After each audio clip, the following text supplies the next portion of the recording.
Izuku, it's the day we get our quirks. Once his siblings heard that, they both shot up like a light with excitement, getting ready in just a few seconds. Once they were done getting dressed, the three of them ran towards their parents' room. Izuku, mommy, mommy. Wake up, wake up.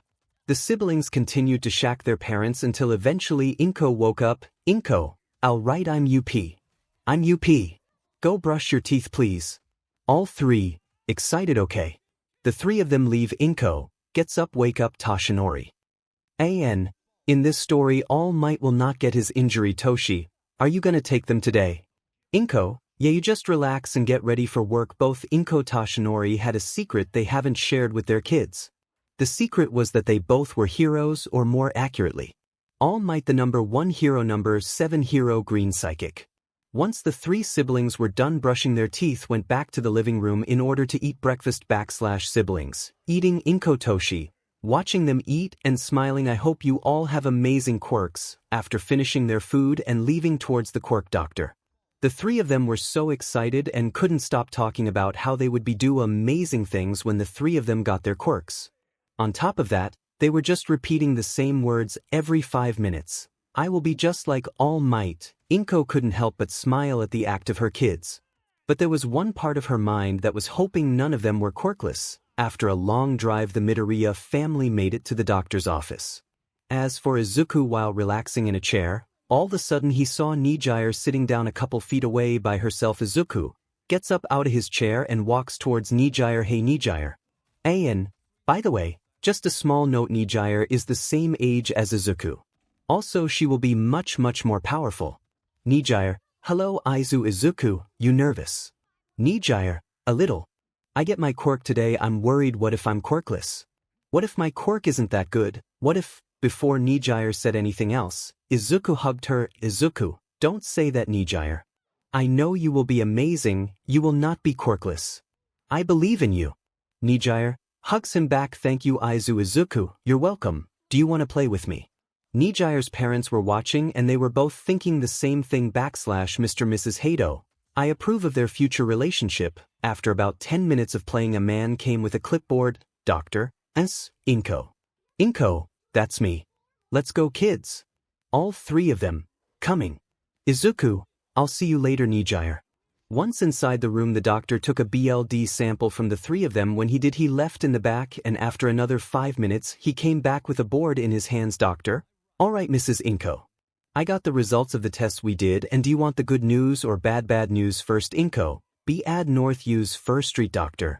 Well, your son Izuku is quirkless, but he 𝗕𝗏𝗁 gives Izuku a quick look of disgust. You can continue. The doctor was surprised. When he told her about the bad news she was worried, but once he told her that Izuku was quirkless, her demeanor completely changed, and he also caught the quick look of disgust she gave her son. Doctor. I hate this part of the job. As for Izuku, when he heard the words quirkless, it was as if all the color on his face and his eyes drained out of him. He couldn't believe it. He didn't have a quirk. Doctor. As for the good news, Izumi Izuku have a quirk. Izumi has a very strong telekinesis quirk that will allow her to life up skyscrapers. The weakest is that if she uses it too much, she will get a headache. For Izuku, he has a strength enhancer quirk with a kinetic aspect to it. So for his strength, he can lift up skyscrapers. For the kinetic aspect, the more he exerts himself, the stronger his punches will get. The weakest is that using his quirk for a long time will make his body sore. 𝗕𝗏𝗁, happy face and hugging Izumi Izuku. Did you hear that you both are going to be heroes? Izumi Izuku speaks in unison. Will be just like All Might. After saying that, they left the doctor's office. Izuku noticeably having a sad aura around him. He didn't say a word as they left. The doctors got into the car while driving back home. While driving, 𝗕𝗏𝗁 kept on giving Izumi the attention and didn't even notice Izuku's existence. Izuku noticed this but decided not to say anything. 𝗕𝗏𝗁, when we get home, I'll make you whatever you want. Izumi Izuku, I want pizza. Izuku, I want katsudon. 𝗕𝗏𝗁, alright, I'll make you pizza. Just there. Izuku noticed that she completely ignored his answer and instead only focused on what Izumi Izuku wanted. He still didn't question it. After all, he was still a kid. He was naive to a fault. After a long drive they got back home and went into the house to find Toshinori watching TV. Once he saw they had returned, he stopped watching TV. Toshi, so how did it go? 𝗕𝗏𝗁, well, Izuku is quirkless. But Izumi Izuku have quirks again just like last time. They both didn't even try to comfort him. Toshi, that's my son. Daughter hugs them both except for Izuku. As for Izuku, he just went to his room and stayed in bed while crying at the fact that he was quirkless. He's staying like that for hours until eventually he got hungry and went downstairs to find his family eating already, but he didn't see any plate or piece for him. Izuku, mommy, where's my food? 𝗕𝗏𝗁 completely ignored him and just continued to eat, laugh with family. For Izuku, he just went back upstairs convincing himself that he wasn't that hungry and he thought this was just a one-day thing. Everything would return to normal tomorrow. How wrong he was. The next day Izuku woke up to the bright sun and looked at the clock. Usually he would be at school at 7:30. But the clock read 8:34. He was so late, but as he was getting changed he thought to himself, Izuku, mommy usually wake me up. Izuku had no time to think these things. He got up out of bed, grabbed a slice of toast, albeit with a bit of effort, and rushed to school. He got there at 9:23 and scolded by his teacher, which he apologized for. However, he had no issue catching up with his work, since Izuku had always been a smart kid and soon enough he would get to the field where they would be relaxing after eating their food. Everybody was playing or talking while, on the other hand, Izuku was under a tree deep in his own thoughts, until Nijire came up and broke him out of his thoughts by touching his shoulder. Nijire taps his shoulder. Izuku, are you okay? Izuku breaks out of his thoughts. Oh, Nijire. Sorry I didn't see you there. Nijire, it's okay. Sits down with him. So did you get your quirk? Izuku visibly flinches. Yeah, did you? Nijire excited. Yeah, but quirk is called wave motion. I can shoot out this wave like energy out of my hands, but it takes my stamina to use. What's your quirk? Izuku, I'm quirkless. When he said that, there was silence for just 4 seconds until eventually Nijire spoke again. Nijire, bright smile. Oh well. I still believe you can become a hero. You just have to work harder than anyone else. Izuku hearing that cleared the air for Izuku. He thought she would look at him different because of that fact. But instead she believed in him. This made Izuku extremely happy. During that rush of emotion he was feeling, a couple small orbs of light appeared next to his body. However, neither Izuku nor Nijire noticed them until eventually they disappeared. Nijire, gets up, I'll see you in a bit. Izuku. Izuku, okay Nijire. When Nijire walked away, the Bakugo twins, Todoroki twins, his siblings, walked up to him. Flashback: once Izuku's siblings got to school, the day went on as usual until eventually Izuku walked into class, and once recess started they walked towards the Bakugo twins, Todoroki twins. Izumi, hey guys. Katsuki, what's up? Izumi. Izuka, did you guys get your quirks? Shoto, yeah, me my sister got the same quirk. Half hot half cold. Katsumi, same with us. Me my brother got a explosion quirk, the explosions come from our sweat. Izumi, nice. I got telekinesis. Izuka, and I got a strength enhancer quirk. Shoto, nice. Shoka, what about Aiza-chan? Izuka, frowns, he's quirkless. They all collectively grasped / Izumi, I'm afraid for him. He's quirkless and I don't want him to die. Izuka, me neither. What type of brother would I be if I let him die? But even I know how stubborn Izuku is. I just don't know what to do. Katsuki, what if we bully with our quirks? Katsumi. Shoka, what are you, insane? Katsuki, would you rather him die? Katsumi. Shoka couldn't argue with that since they both had a crush on Izuku. Izuka, alright, we'll do it. But just know, we're not trying to hurt him. We are only trying to make up. Stop being a hero. Izumi, Shoka, Shoto, Katsuki. Katsumi, right. Back with Izuku. Izumi, hey Izuka, do you still want to be a hero? Izuku, yes of course sis, more than anything. Suddenly, before he could speak more, Izuku gets hit by an explosion in the face. Katsuki, just give it up. Izuku, you'll never be a hero. Izuku, wow, gets punched by his brother. Izuka, shut up. Izuku, give it up already. Izuku, 𝐒𝐻𝐁𝐵, stop, we are free NDS. Katsumi, throws an explosion at Izuku, we would never be friends with a quirkless loser. Katsuki, you're so useless. Izuku, no you don't even deserve that. You're just a worthless Deku. Shoto, come on guys. Let's teach this worthless Deku a lesson. Izumi. Izuka, I'm sorry big brother. This is for your own good. So after that continued to beat Izuku up with their quirks until the end of recess. Burned, frozen, exploded, punched, throwing around / at the end of school. Izuku left the school with so many injuries on his body. His entire body was stinging from the pain. It hurt to even walk, and just like before, his mother left him at the school. He had to walk home again. Once he got home though, he looked up to see his mom looking at him with anger. Izuku, did you hit Izumi? Izuka. Izuku, no I didn't. Izumi. Izuka then start to fake cry, making Inko even more angry with him. Inko, don't lie to me. Izuku, I know you hit them. Jealous that they have quirks. Izuku, but I didn't. Inko, don't talk back to me. Go to your room. Izuku didn't say anything else. He just cried as he made his way towards his room, and he laid down, albeit painfully since his injuries hurt a lot. Soon he fell asleep, sad that his own family would do this to him / though he didn't know that this was just the beginning. 3 years later, currently right now Izuku is 10 years old and is in his room patching himself from the previous day. Izuku thought it would get better as time went by. Well, to be it bluntly, it didn't. Home life got even worse. His mom-dad barely recognize his existence. It's as if he was a ghost. The only time he is noticed by them is during his daily beatings, courtesy of his mom-dad. While he beat into sleep, every single time the both of them would always say the same garbage to him over, making sure he remembered it.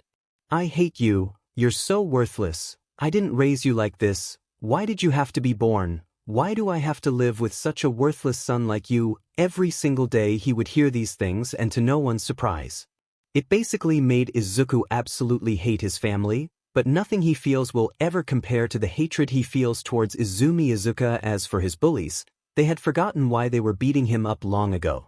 Now they were just doing it to satisfy their pathetic lives. But no matter what he did, Izuku could not stand up to his siblings. Izuku's punches were too fast, strong to dodge or tank. Izumi's telekinesis would catch him no matter how much he tried to run. But the hate only grows deeper from here as Izuku, his disgusting brother, If he wasn't bullying him, he would everything he can to embarrass Izuku, and the humiliation he would feel was unlike anything imaginable. As for Izumi, his worthless sister, she was the one who always told his parents about stuff they did, however she would always twist the stories, making it so Izuku was the villain and they were the victims. Fools. How the hell was a quirkless person ever able to be to someone with a quirk? But however, due to his parents seeing them both as the golden children, Inko Toshinori would always take their side and would result in another daily beating and just them constantly reminding him of how useless he was. All this hate Izuku would feel did cause one thing though. Every time he felt an immense amount of hate, he would feel this blackness inside him. He couldn't tell what it was, but it felt like something similar to what a demon would feel like. Small question. Do you guys think I should let Izuku be able to use demon light magic when he feels negative emotions? But he would never have the time to think about it more. Since 𝗬𝗂𝘁𝗵𝐴, sitting still and doing nothing was like looking down on him, which was the stupidest 𝗬𝗓𝗊 he had ever heard in his life. But what could he do? But even going through all this darkest, Izuku was able to keep something like a smile because of one person, the girl who was in essence the sun within his life. Her name is Nijire. Nijire was the one reason why Izuku never gave up and never would. As long as she was on his side or even by his side, he felt like he could do anything he set his mind to. One thing though, after hanging out with her, spending so many nights sleeping over at her house, the friendship he felt towards her turned into full-blown love. So Izuku had a huge crush on Nijire. As for Nijire, she felt the same, but they were too nervous to say anything to the other. So both of them just decided to save it for a later date. In the end though, the saying goes, good things can't last forever, and with that, on one fateful Friday, Nijire told Izuku that her family was moving to another city and that they wouldn't get to see each other anymore. Izuku was of course sad, but he knew she couldn't do anything, so on the day, he could do nothing but just watch as Nijire along with her parents drove off. Once they were gone and he was left standing right in front of the house where they used to live, he cried, because now the only people who showed any love in this world were gone to be the nail in the coffin. He was now alone, to deal with this hell alone. But for Nijire's sake he would get through this right. 2 years later he can't take it anymore. He told himself that he can do it so many times, but no matter what he did, life would always throw him to the side and discard him like nothing. First Monday, his school had started to sabotage his grades because they couldn't stand the fact that a quirkless nobody like himself was smarter than the big six: Izumi, Izuka, Shoto, Shoka, Katsuki, Katsumi. So what did Izuku do? He recorded them and documented everything they did and took to the police. Once he was there, he told the police, showed them all the evidence he had. It was a lot, enough to completely fill 3 binders, 2 flash drives that held video footage. But once they figured out he was quirkless, Izuku stood there and he watched them destroy all the evidence he had, considering it worthless since it came from someone who was quirkless. Izuku felt nothing but hatred in that moment, and again when he did, there was the black feeling in his chest.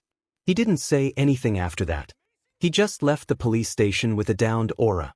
He thought that if he were to bring everything he had collected over the last 3 years, it would make a difference. But instead he learned that the police were just like everyone else.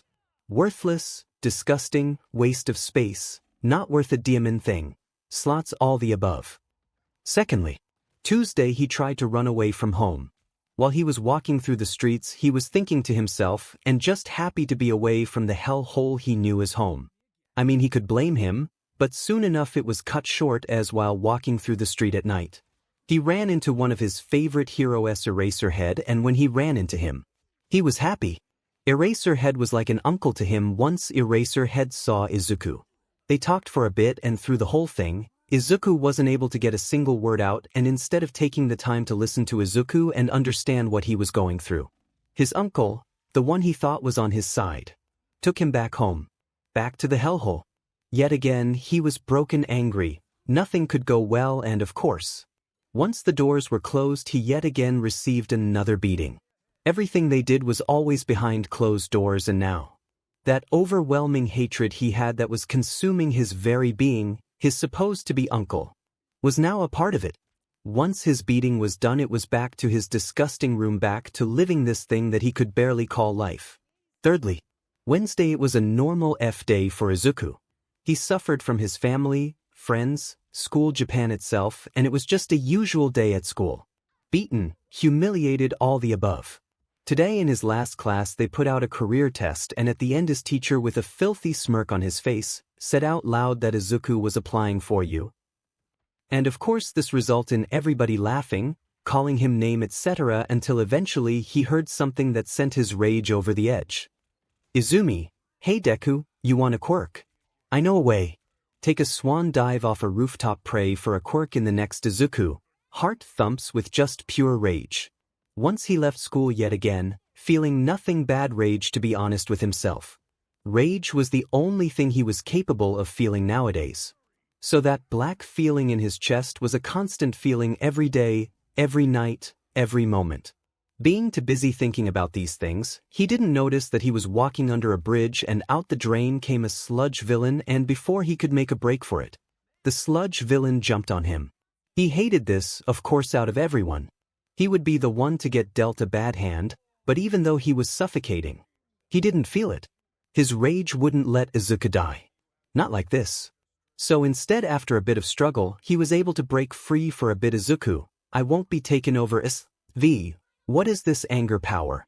As Izuku continued to fight, another person came out the drain and yelled something. Texas smash, and just like all the sludge got blown off him, Izuku calms down and coughs out some sludge. When Izuku looked up, he saw someone he had wanted to see for long. All Might, standing there with all the glory in the world. Seeing him calmed Izuku. He finally felt no rage. Although the rage he felt before would be nothing like what he would feel in a few moments, after collecting the sludge villain all up. All Might. Alright Čiziton, I will have Tio take this villain into the police. Izuku, wait, I need you ask you something. All Might, what? Izuku, can someone who's quirkless be a hero like you?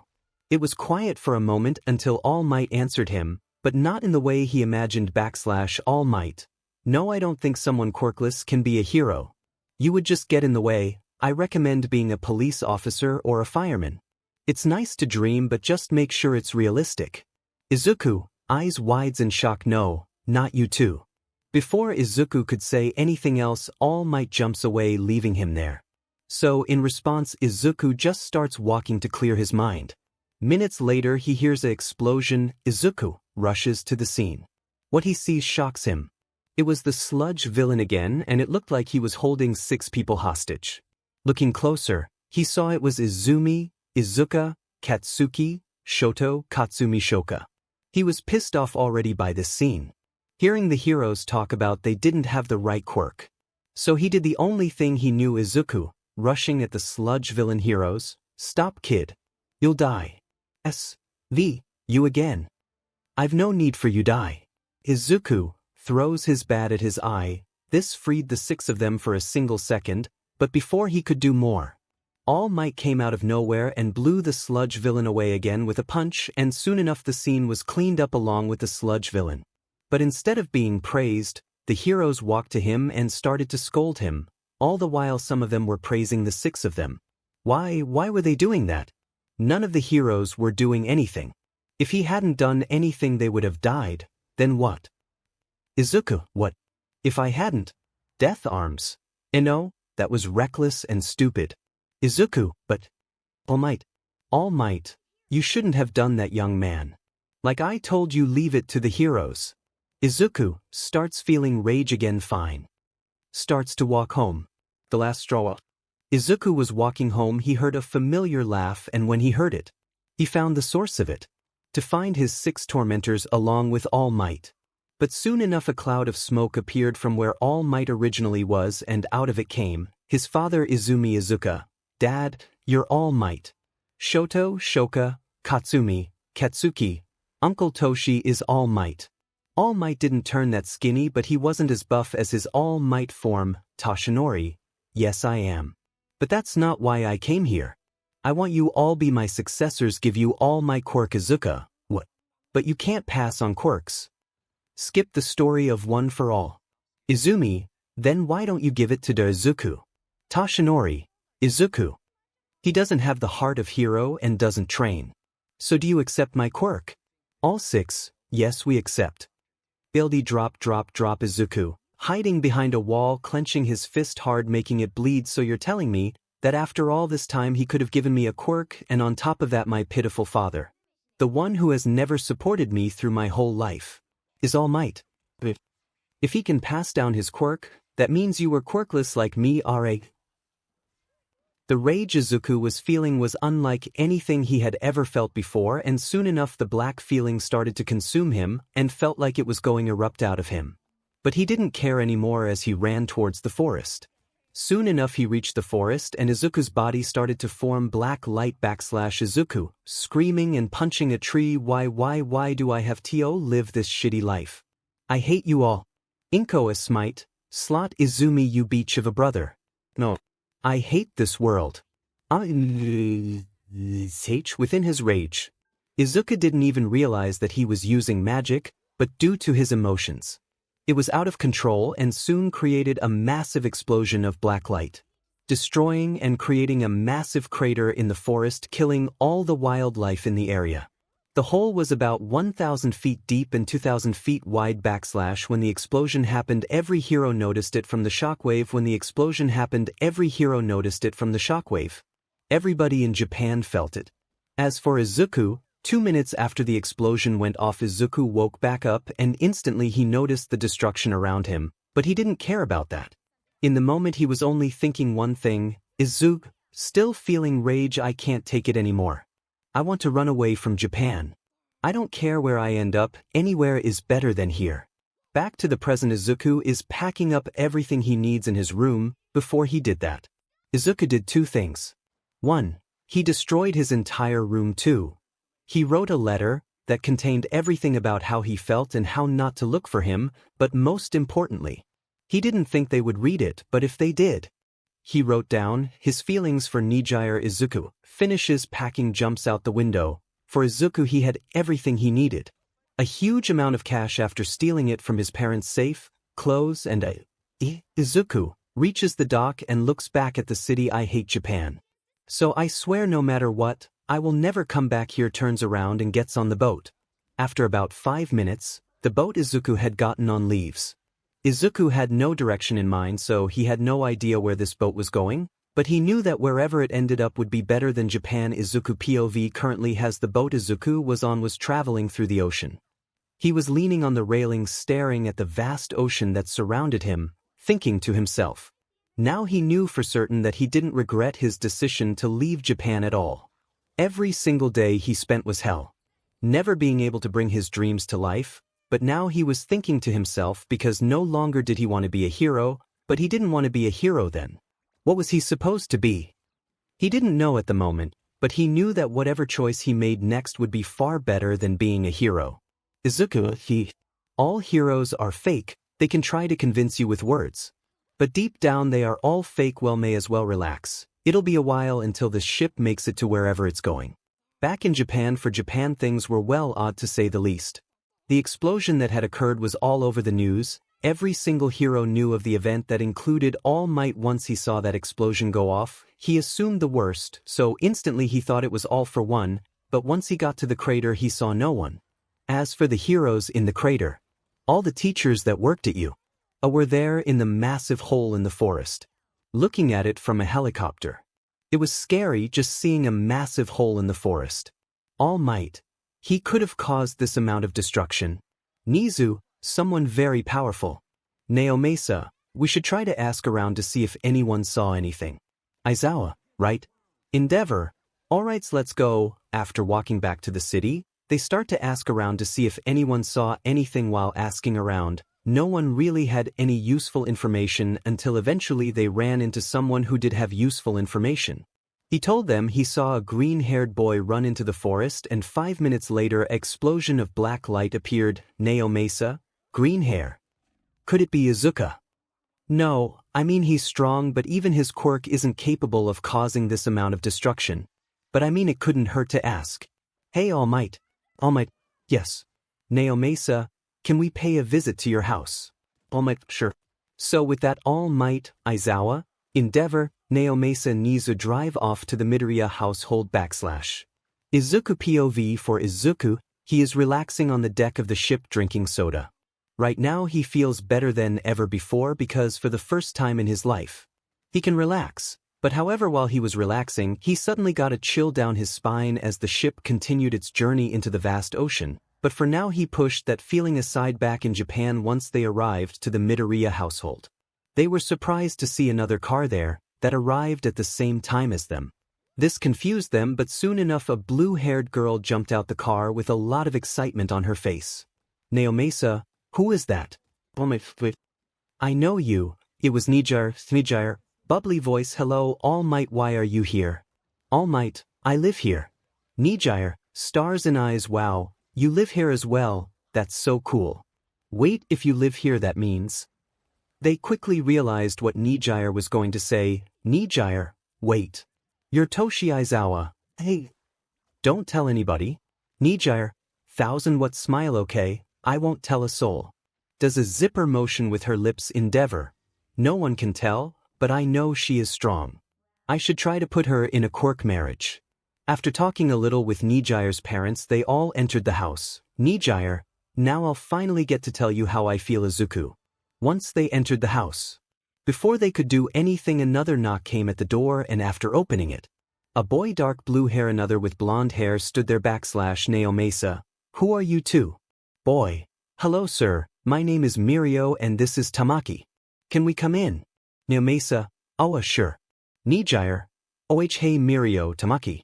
Mirio chuckles. Mirio couldn't help but chuckle since this is how Nijire always was. Every single time Nijire saw her friends, she would just randomly out of nowhere start getting really excited and happy. Inko walks into the living room. Oh hey Aizawa, Nizu, endeavor, 𝗕𝗄𝐵𝐶𝗵. What can I do for you? Aizawa, don't worry Inko, we just need to ask some questions to your sons. Inko, sons? But I only have one son. Izuku. Soon enough Izuku comes down the stairs along with Izumi, the Bakugo twins, Todoroki twins / Izuku. Yes mom. Sits down on the couch. Inko, these men need to ask you a question. Izuku, sure. 𝗕𝗄𝐵𝐶𝗵, were you in the forest to the east to Koba Beach? Izuku, why do you ask? 𝗕𝗄𝐵𝐶𝗵, he isn't lying. Well, it's better to show you. While they were flying in the helicopter, 𝗕𝗄𝐵𝐶𝗵 took a picture of the massive hole. So 𝗕𝗄𝐵𝐶𝗵 pulled out his phone and showed Inko Izuku the picture. When he did, they were shocked. Inko, who could have done that? 𝗕𝗄𝐵𝐶𝗵, we don't know, but we did hear from someone who said he saw a green-haired boy running into the forest, and about 2 minutes later an explosion appeared. It sent out a massive shockwave that was felt all throughout Mizutofu and probably even further when Izumi Izuku held that a green-haired boy ran into the forest, then an explosion occurred.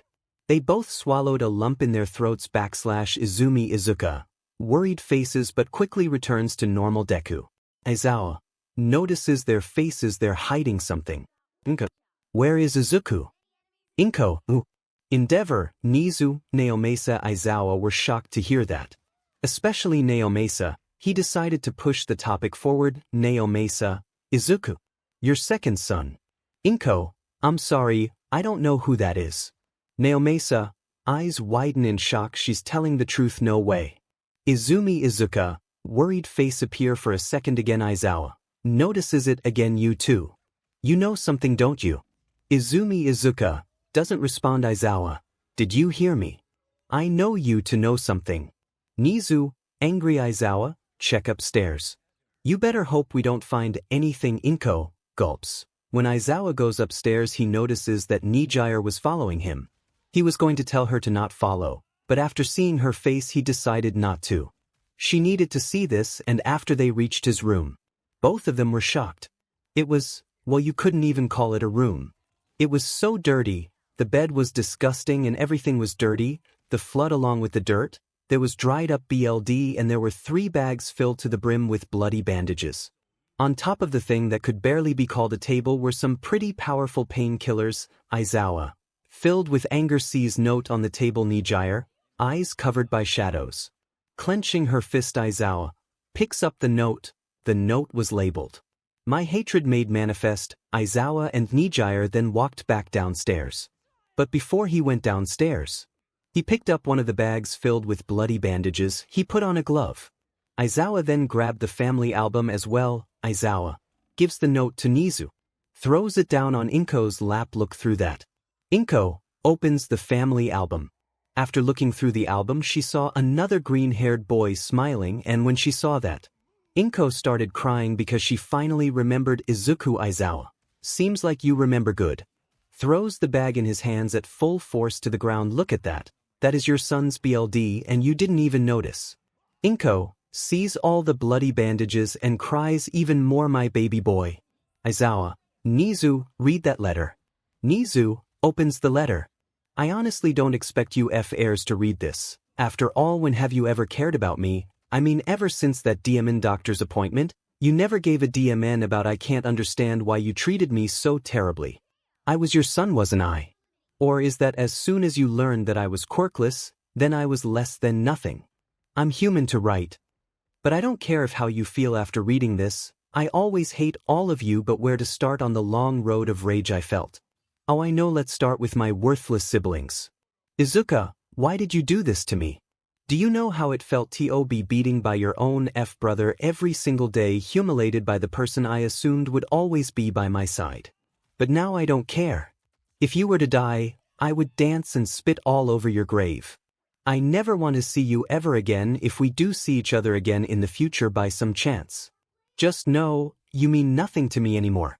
So don't even try to be my brother. Dying in a hole alone would suit you better. As for you, Izumi, I remember the countless I would come to school and you would always be the first one to attack me and call me names. Does the fact that I'm your brother mean anything to you? Well, I guess it doesn't really, since you told me to commit suicide, so I guess we really aren't siblings at all. You're just another person to die in a ditch.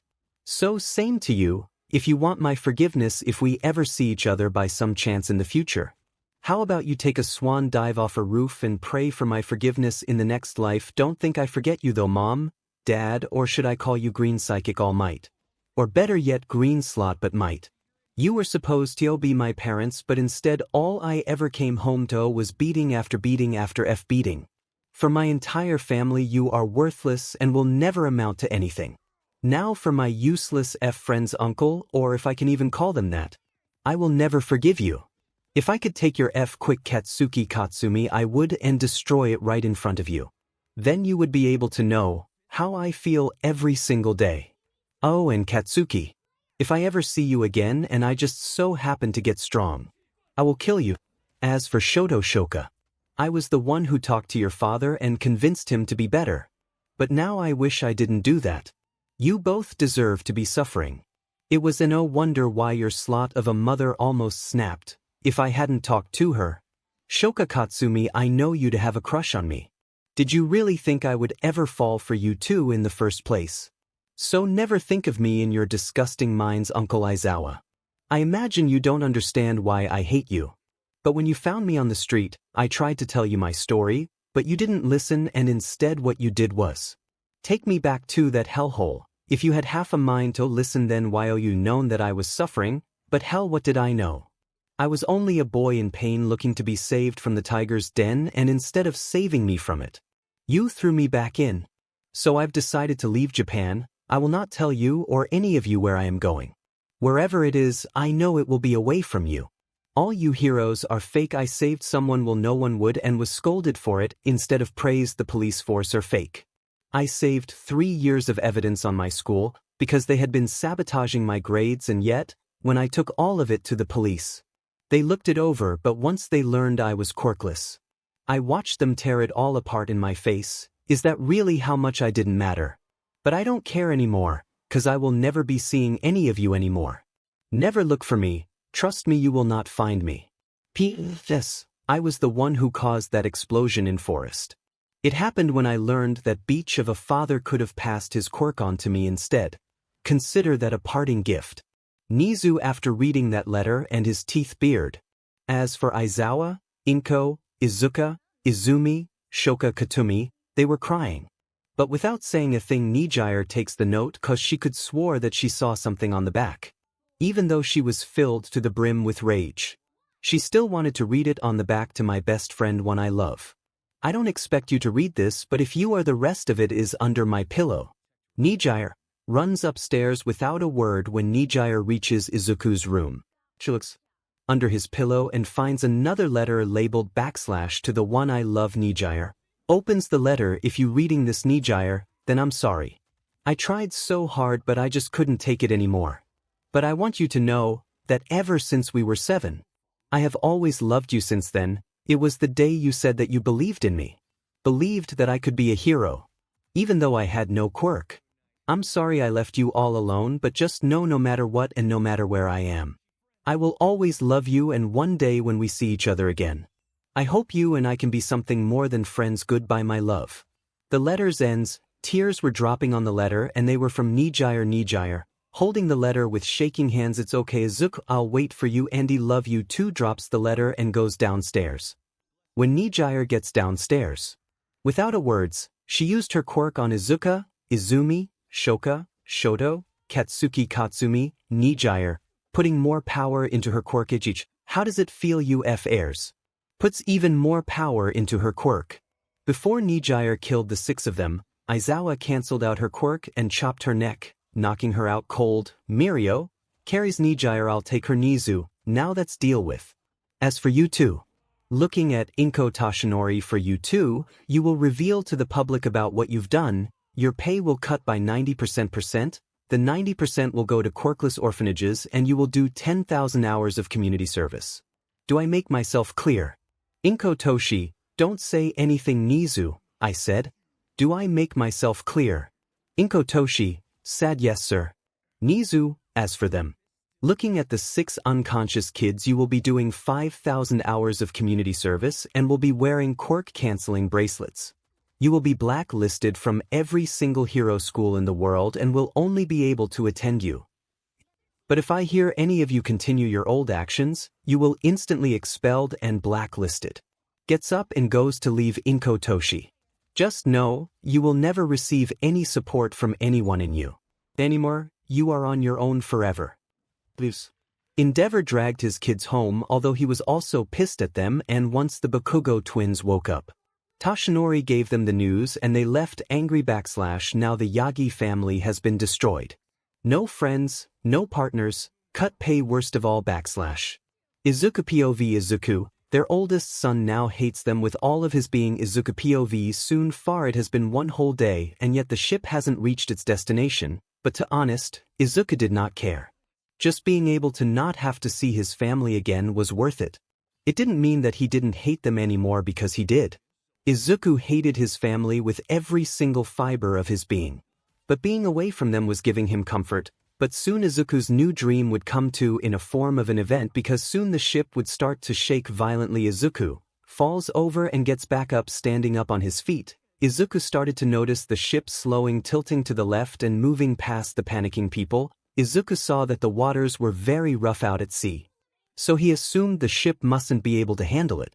Also, he heard an announcement from the captain saying to evacuate, but the worst part came in the form of a laugh. He heard a very familiar one. All Might. Ha!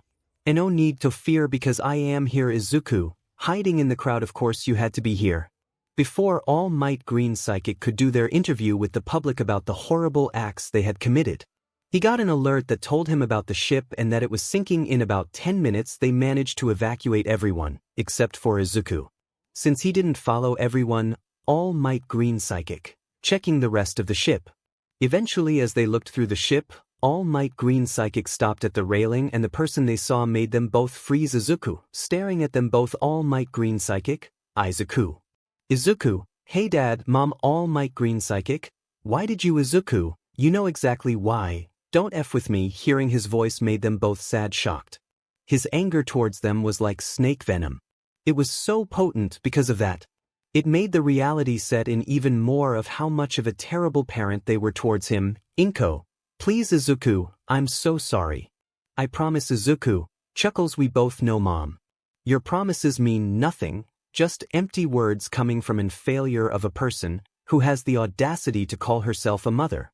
What a joke. Inko couldn't do anything but cry. She, no matter what she says. Her son is gone, consumed by rage. Izuku, but I know no matter what I say or do, you won't listen and will take me back so.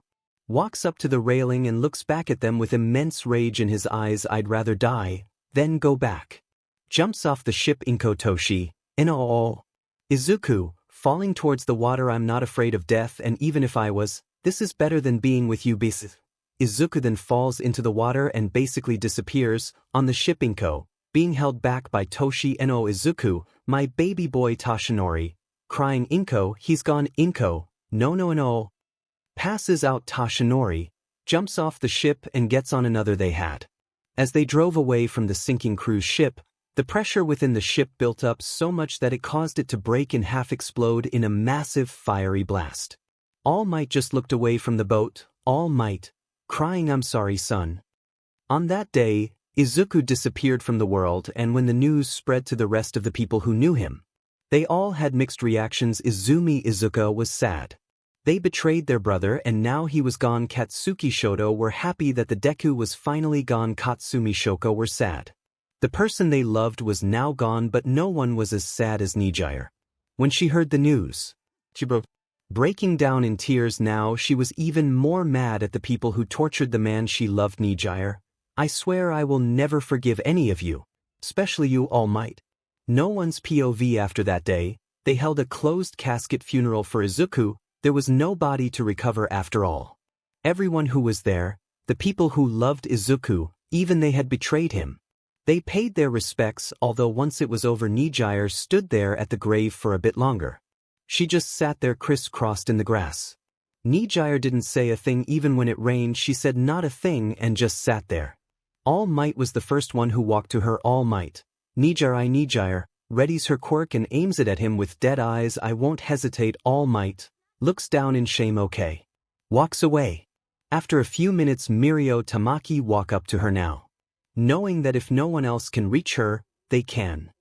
Mirio Tamaki sits down next to her. Nijire doesn't look at him. Nijire, I'm so sorry for your loss. I may not have known him, but I know he was a good man. So, whenever you need us, we'll always be there for you. It was quiet for 2 minutes until Nijire finally spoke. Nijire, thank you.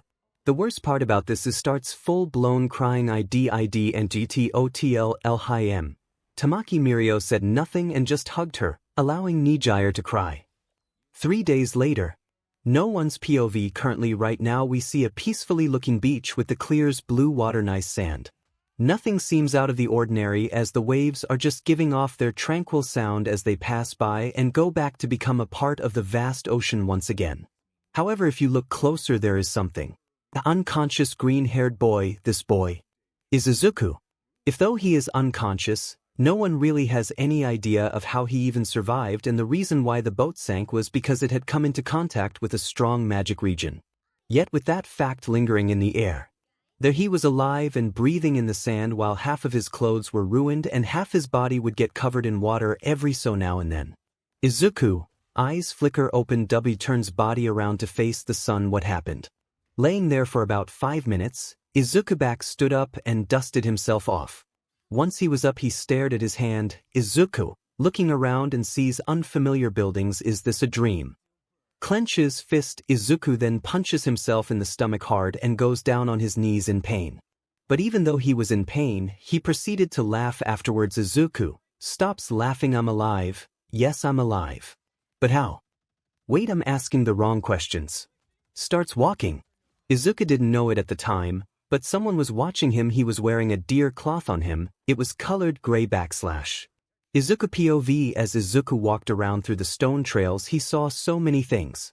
Houses, horses that would go by every so now and then, and people. But that's what confused him. These people sometimes would be doing strange things. Like one of them would summon a small water ball and throw it in the air, make it explode. Another would be using a hoe to farm, but the garden tool would be moving on its own without the person doing anything or even holding it. Izuku at first thought it was a quirk, but he felt something in his body resonate with what they were doing. Izuku, staring at them gardening. Izuku knew he probably looked like a creep, but he couldn't help it. He wanted to know what they were doing, so he was about to walk to them, but soon he heard a voice behind him. Looks nice, doesn't it, Izuku? Ish. Jumps away. When Izuku looks back to see who said that, he sees a strange man, When Izuku looks back to see who said that, he sees a strange man, Julius, laughs. Sorry, I didn't mean to scare you. I was watching you and you seemed so interesting I just couldn't help it. Izuku Yagi looks back at the farmers. Julius walks to the right of him. You like what they're doing? Izuku: yes.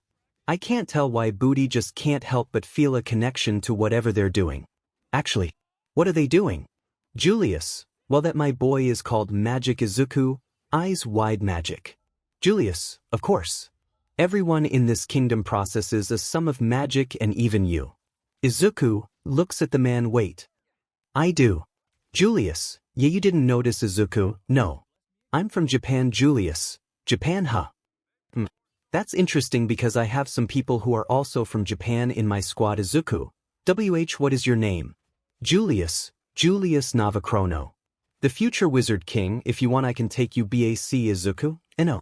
Julius was surprised. He didn't expect that kind of response. It was full of hate and he could sense from this kid's manner that he was filled to the brim with hatred. Julius: come with me, kid. I'll treat you to a meal, and how about you tell me your story? Izuku couldn't understand, but when Julius spoke, it was so filled with kindness. He couldn't help but want to go with him, so he did. And once he got next to Julius, Julius put Izuku on his back and started to fly. Eventually, after a bit of flying, he saw a kingdom with a clover symbol on it.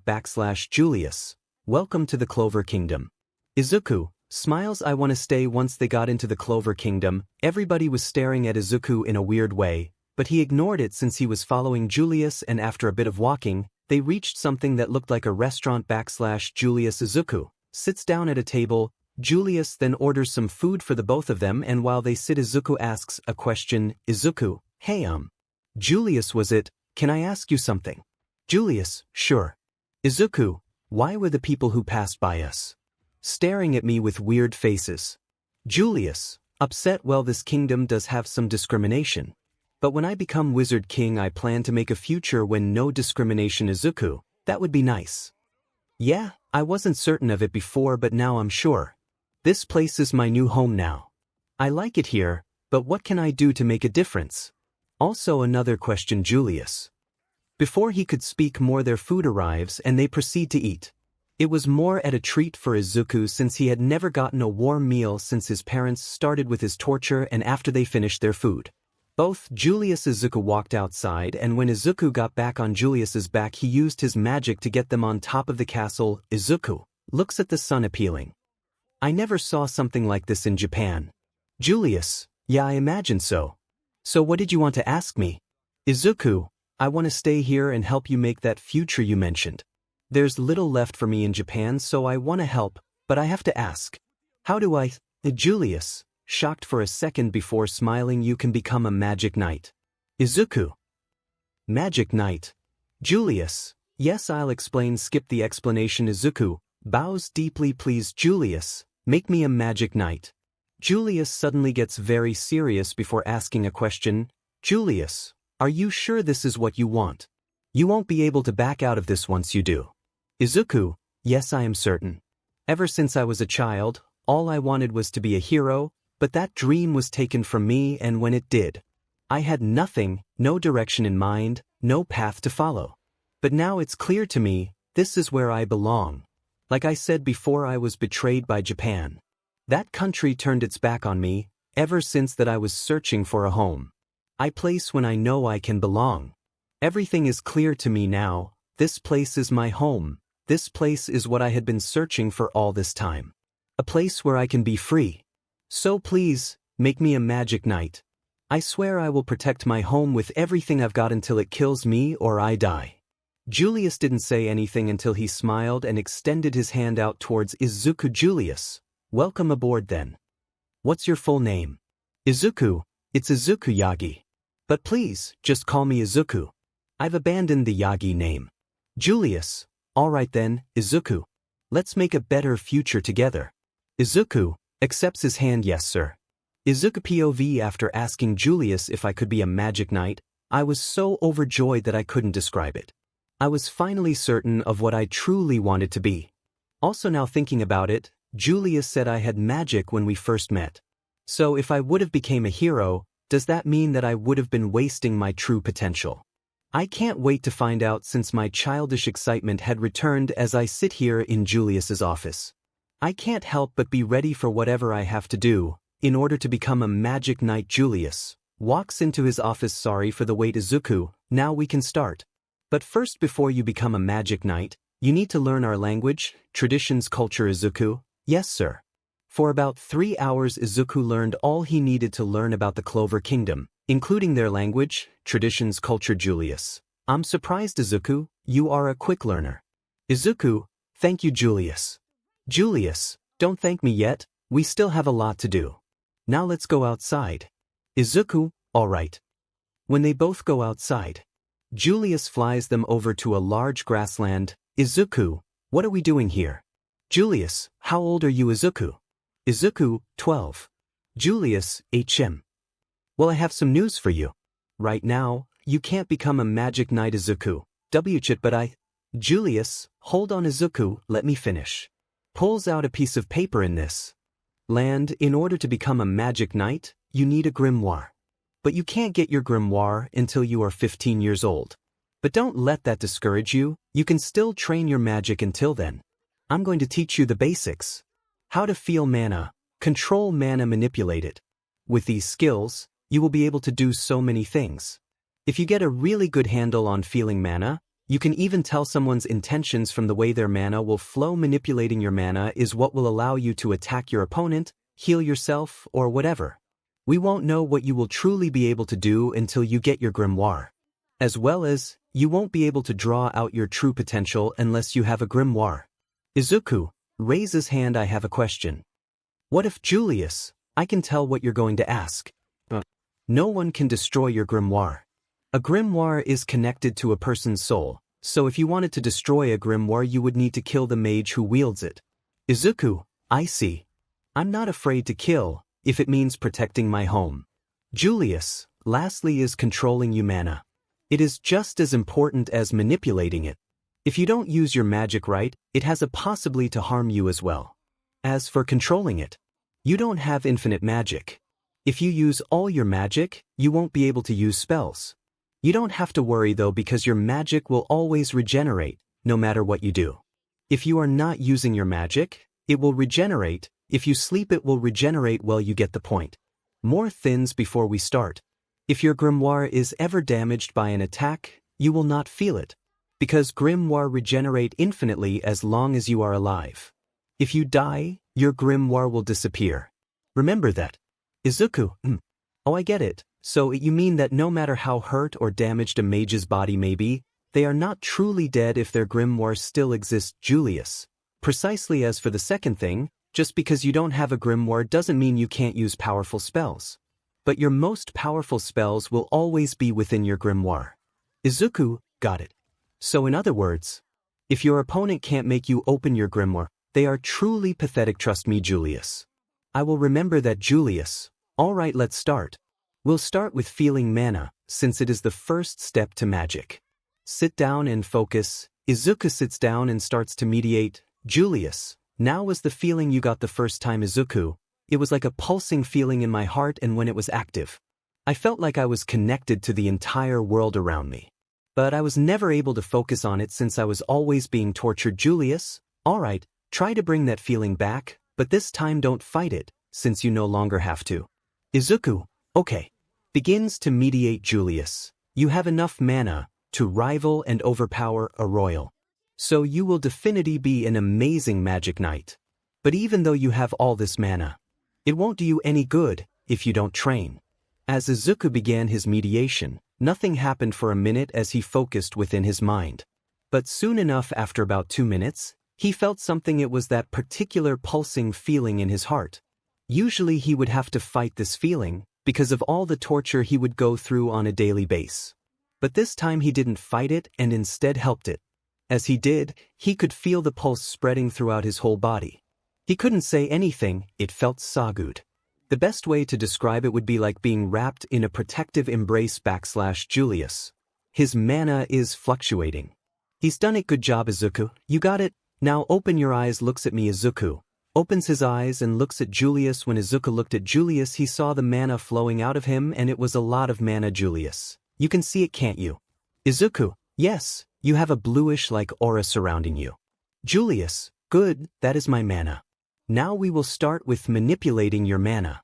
Izuku, alright, let's do it. Julius, alright, take that mana you feel and send it your hand. Once it's there, focus and try to make it take shape. Izuku, okay.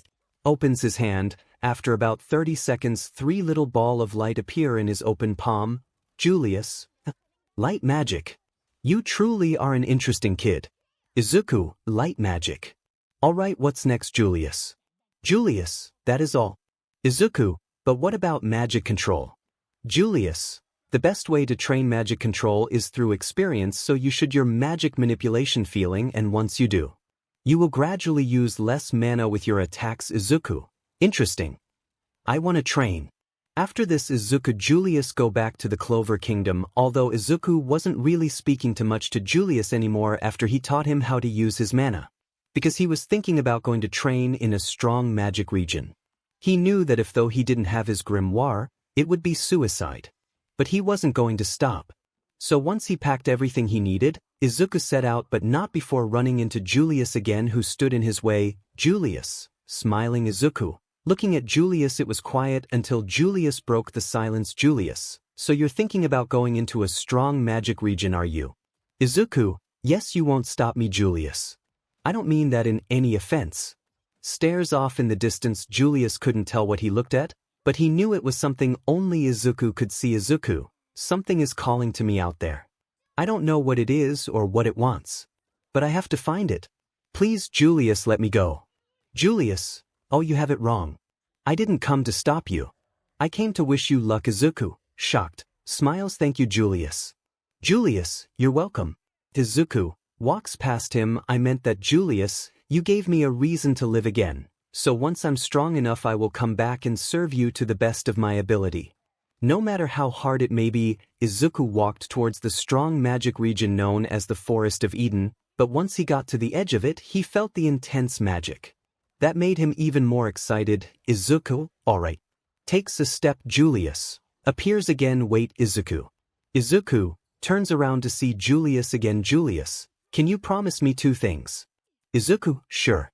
Julius, please don't die. Izuku didn't know what to say, since he never had anyone in his life that cared about his well-being besides Nijire, but she wasn't here now. Izuku, thumbs up. Yeah, I won't die. And what was the other thing? Julius, promise that no matter how far away you are, no matter if I can see you or not, you will see me become Wizard King. Izuku turns back around and waving, see ya. Julius. Julius just stood there as he watched Izuku's figure disappear in the dense forest, and that marked the day where Izuku truly disappeared from the world. 5 years later, a lot has happened since the last time. The Clover Kingdom has developed a lot during the last 5 years, and within that time, Julius became the Wizard King. There are new squads.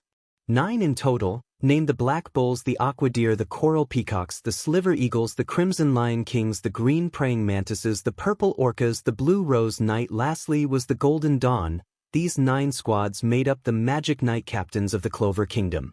As for the Grey Deer, when Julius became the Wizard King, they disbanded and disappeared within the other 9 squads, or disappeared in the winds of time. But right now we focus on a strange man who was found walking towards the Grimoire Tower, although with a bunch of other teenage kids. By the way, just to avoid confusion, Asta Yuno will become Magic Knight by the time Izuku is 28 years old. They will just as young as they are in canon. Anyway, back to the story. This man was pretty built, having decent muscles under the big coat he was wearing, along with a hoodie that covered his face. Most people who saw him in the tower were keeping their distance, not out of fear. It was mostly because no one could really feel any mana from him. He had mana, there was no way he couldn't. Because if he had no mana, then he would be dead. But at the same time, no one could really identify he was royalty level or commoner level. Finally, I can get my grimoire. Inside his mind, took you long enough, kid. Ah, come on, you don't have to be mean. Lucifero. Oh, shut up, Thea. I love you too. Now we both know that once he gets his grimoire we have to possess it. Lucifero, yeah, I know. even though he doesn't even know how to use either of our powers. Thea, true. But give it time, he'll get better. Besides that, he's really good at using light magic. 𝗧𝗵𝗲, yes I know. But he will be surprised and happy when he learns how to use my gravity magic. Can you both shut up? Thea, hi 𝗧𝗵𝗲, what the F did you say to me? I'm the great 𝗧𝗵𝗲, king of all demons. Blah blah blah. Yeah, I've been hearing that for 4 years now 𝗧𝗵𝗲. Just then, before he could speak more, the grimoire ceremony starts. Old man. Alright, you all are here from you grimoires, which you will allow you to become magic knights. So don't disappoint me. 𝗧𝗏𝗵𝗲. 𝗧𝗵𝗲, 𝗧𝗏𝗵𝗲. Thea, 𝗧𝗏𝗵𝗲. Old man, now then, with that out of the way. It is time to receive your grimoires. Once he says that, a ton of grimoires come out the wall and float into the air. Takes off hoodie. Once his hoodie was off, it was revealed to be Izuku, although much older and stronger. /Izuku, I remember long ago. Thea, you told that grimoire reveal what magic you will possess in the future, right? Thea, yes. Suddenly 2 grimoire comes towards Izuku and floats in front of him. There were blank grimoires, it had nothing on it. They were just blank until eventually, they started to take color. One of them was a 4-leaf grimoire with a design of the sun on it, and other was another 4-leaf grimoire with the design of a meteor shower on it. Once they landed in his hand, he felt so much more powerful. Izuku, while was putting his grimoires in his side compartments, one on the left, one on the right, but he didn't notice the amount of people staring at him, but he didn't care. /Izuku, I will do whatever it takes to become a magic knight captain. Now he had the tools to do that. So he put his hoodie back on and left the building, although he didn't notice 2 nobles were following him. Also, one last thing he noticed was that Thea possessed his 4-leaf grimoire with the sun design, once 𝗧𝗵𝗲 possessed his meteor shower grimoire. It turned into a 5-leaf. But then he gets stopped by the nobles before he could think about it more. Noble, evil smile, leaving so soon. Izuku doesn't respond. Noble 2, you think you can just show up and steal our spotlight? Opens his grimoire. You will pay for that. Izuku shakes his head to say, no, you guys are weak. Noble, now die. Sends a fireball at him. Noble 2 sends a water ball at him. Izuku just stared at the magic in disappointment. He knew they were weak, but that magic they sent at him wasn't even strong enough for Izuku to open his light grimoire. But he decided to open it anyway, so a spell can be adding to it. Light grimoire. Explosive light barrage added. Izuku grins. I already love my grimoire. Closes his grimoire and opens his hand. A few seconds before the spells hit him, Izuku summons a small orb of light in his hand and flicks it towards the magic coming towards him. Once the water fire made contact with the light, the light ball exploded, destroying the spells easily and knocking out the nobles. /Izuku, not even a challenge. Walks away and puts his grimoire in his side compartment. You both never surpass me. While Izuku is walking towards the capital, a small version of 𝗧𝗵𝗲 Thea appear on his shoulders. Izuku, oh, I'm wondering if you two can come out. 𝗧𝗵𝗲, yeah Thea, we're just as surprised as you, but now you have a journey to take. Izuku, not exactly. Opens his grimoire. Let's see. Light magic. Archangel spear added. Light magic. Healing light added. Izuku smiles. That should do it. Light magic. Archangel spear. Izuku then uses said spear in order to fast travel towards the capital of the Clover Kingdom, and the while he was smiling. Izuku, now, I can finally achieve my dream, and this time, no one will get in my way. Izuku POV. Currently right now, Izuku is sitting crisscrossed on top of a building watching over the Colosseum where the entrance exam will be taking place. But while he waits, he decides to open both of his grimoires and learn new spells. Izuku ended up figuring out pretty quick that whatever new thing he thinks about doing with his magic, as long as it's possible, it will appear in his grimoire, and so far he has learned 4 new spells and has been experimenting with spells he already had access to. Izuku, grimoires floating in front of him, has hand on his mouth, thinking, I want to try to learn gravity magic, light magic at the same time. Spells inside light grimoire. Explosive light barrage, healing light, archangel spear, light swords of conviction, light WHP of judgment, chains of atonement, ray of divine punishment, lamp of Avier Helios's bow. Spells inside gravity grimoire. Presence of the Demon King heavy infighting gladiator evil gods pressure craft gravity singularity collapsing stars spiraling gravity well falling star meteorite of a stealth 1,000 planet blades gravitation 0 black hole repelling attraction force inversion crushing point. Izuku, how good is my healing? Looks at his hand. Izuku didn't like the thought, but he had to try. So even though it was extremely painful to do, Izuku proceed to break his hand fingers. Izuku look at his hand healing light. When says that, a bubble of light appears on his hand and he watches as it heals completely within a few seconds. As he moved his hand around, Izuku figured out that his hand was completely healed. No broken bones at all, which impressed him. Izuku, smiling using my magic is so addicting. I don't think I could ever get sick of it. Instead of being limited by a quirk, I can make my imagination come to life with light magic gravity magic.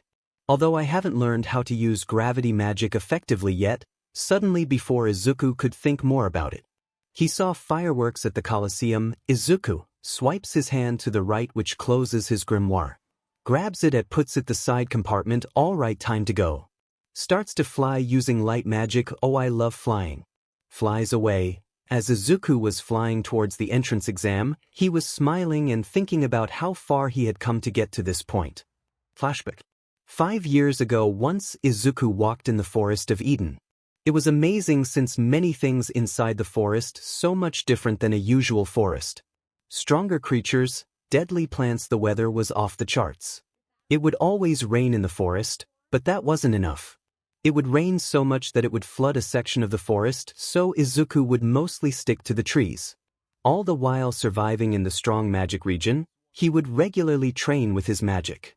Even though he couldn't do much, he still decided to train, because even if it didn't do much for it, he thought that, if I were to train this hard without a grimoire, imagine how strong my magic will be when I actually get my grimoire. And this continued on for a year until one day he ran into a temple, or more precisely, it was dungeon within a strong magic region. He was excited, but he knew that he couldn't take a step in there without using anything to protect his body from the intense mana. He was barely getting by because of how intense the mana was inside. The forest was so dense. It felt like being choked constantly no matter where you go. So whenever he wanted to take in some air that would allow him to not feel like he is going to pass out, he had to use something he called mana skin. It wasn't really that hard to use.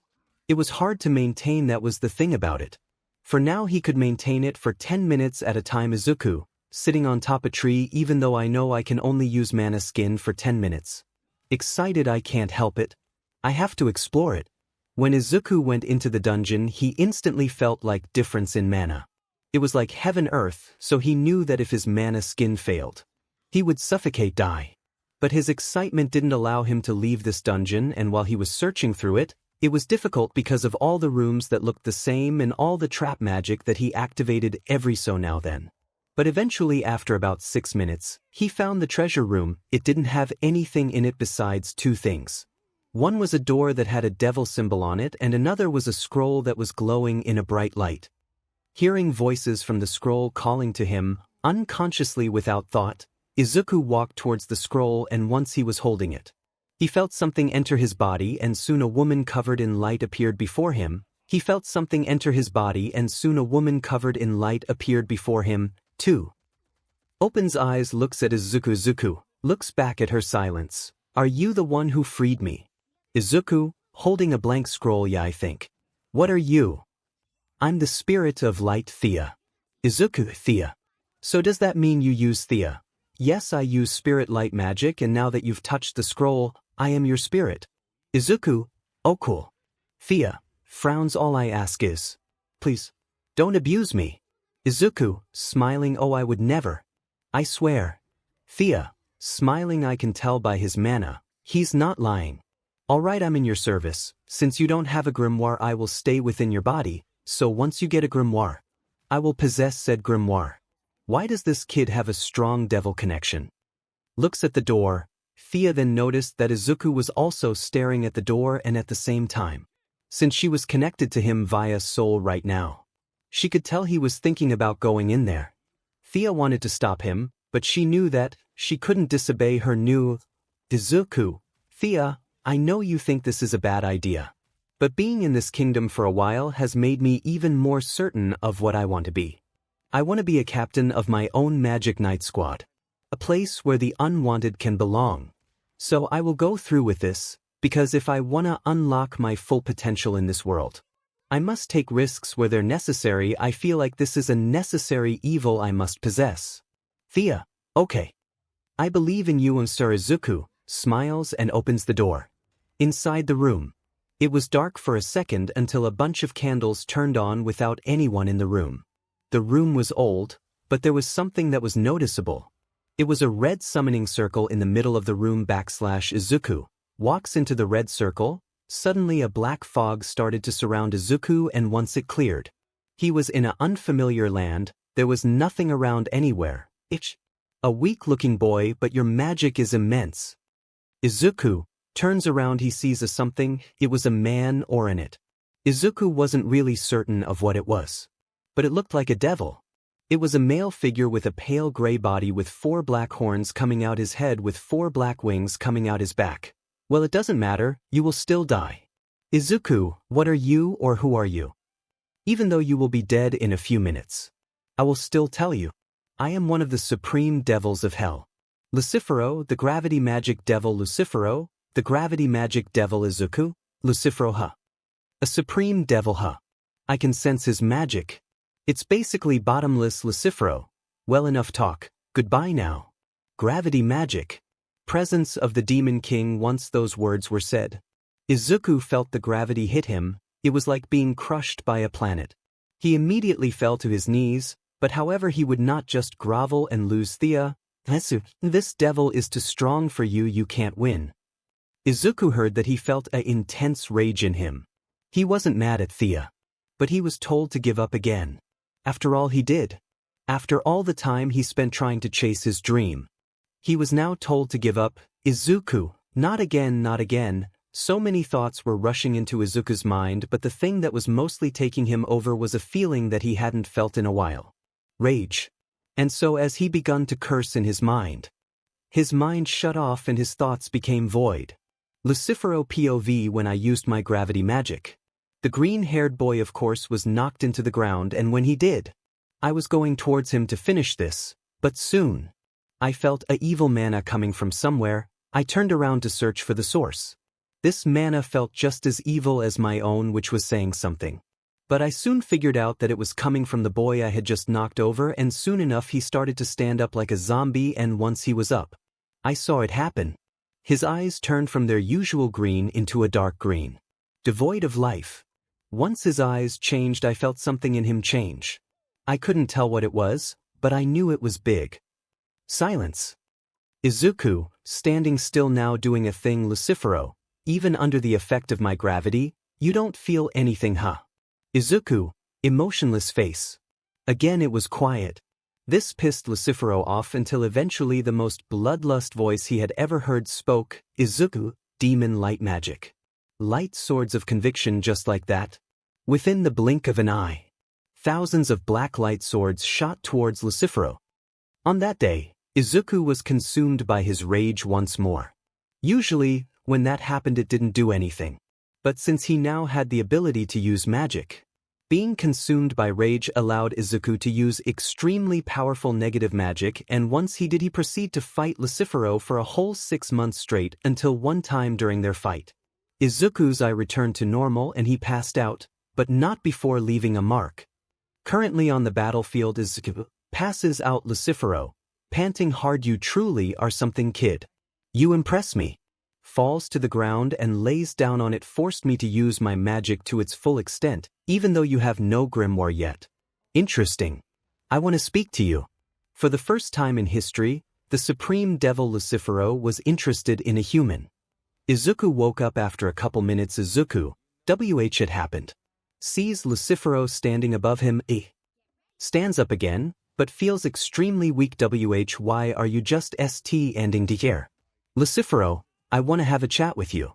Izuku, okay.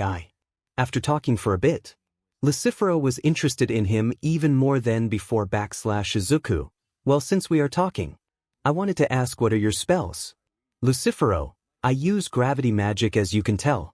My spells are presence of the Demon King, heavy in fighting. In fighting gladiator. Gravity singularity Izuku, stars in eyes. Wow, that's awesome. Although I wonder what if. For about 5 minutes Izuku was talking to himself about possible gravity spells 𝗧𝗵𝗲 could do. When he heard that his interest was piqued, 𝗧𝗵𝗲, kid. Do you mind if I go with you? I would love to see what you are going to be able to do. Izuku, wow, really that's great. 𝗧𝗲 comes out his body. 𝗧𝗲, what are you planning? 𝗧𝗵𝗲. 𝗧𝗵𝗲, 𝗧𝗲, I knew I sensed your magic. I'm not planning anything, I just want to see what he will be capable of using my magic. But if you're worried, don't. My rival. Izuku, wait. Your rival? 𝗧𝗵𝗲, shut up. Yes, 𝗧𝗲 is my rival. She is the strongest spirit in the world. That title used to belong to Bell Salamander. Izuku, my guess is those two are the wind spirit, fire spirit. 𝗧𝗵𝗲, yes, good guess. Anyway, let's go. Don't disappoint me, boy. Enters Izuku's body. Once he was done possessing Izuku, it felt weird to him. A feeling of two different entities inside of his body. One of great light good, while the other was of great gravity evil. Izuku smiles. I want to test myself.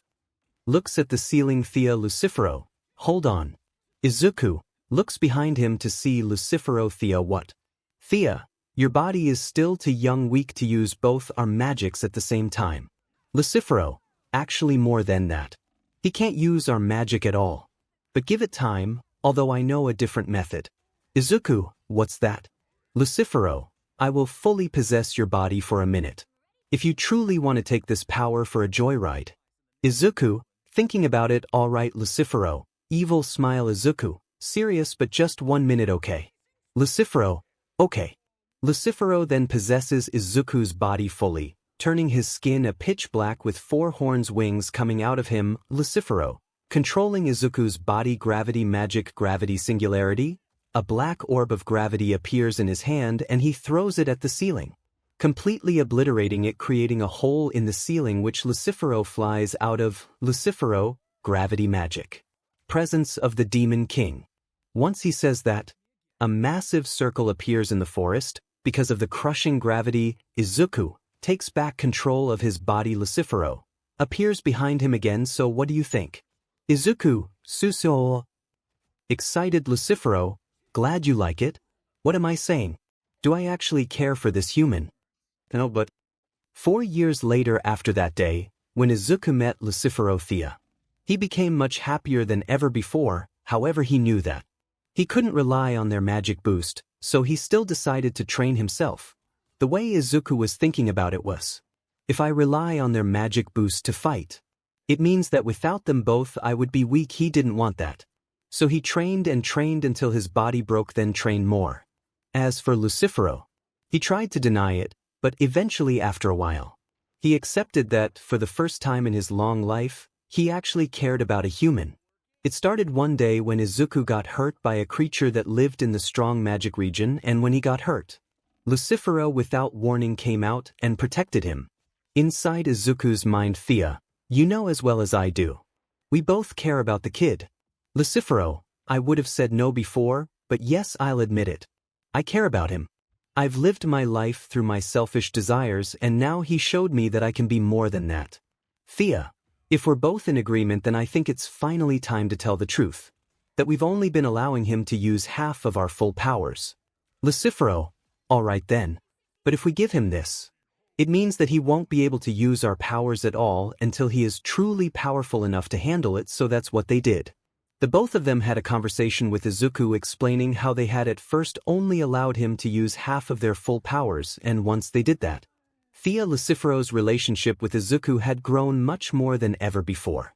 Now Izuku considers them both his treasured partners, friends that he will be closer to than anyone else. Back to the present. Izuku arrives at the Colosseum and lands on the ground. Izuku then walks towards the receptionist. Name, Village Grimoire.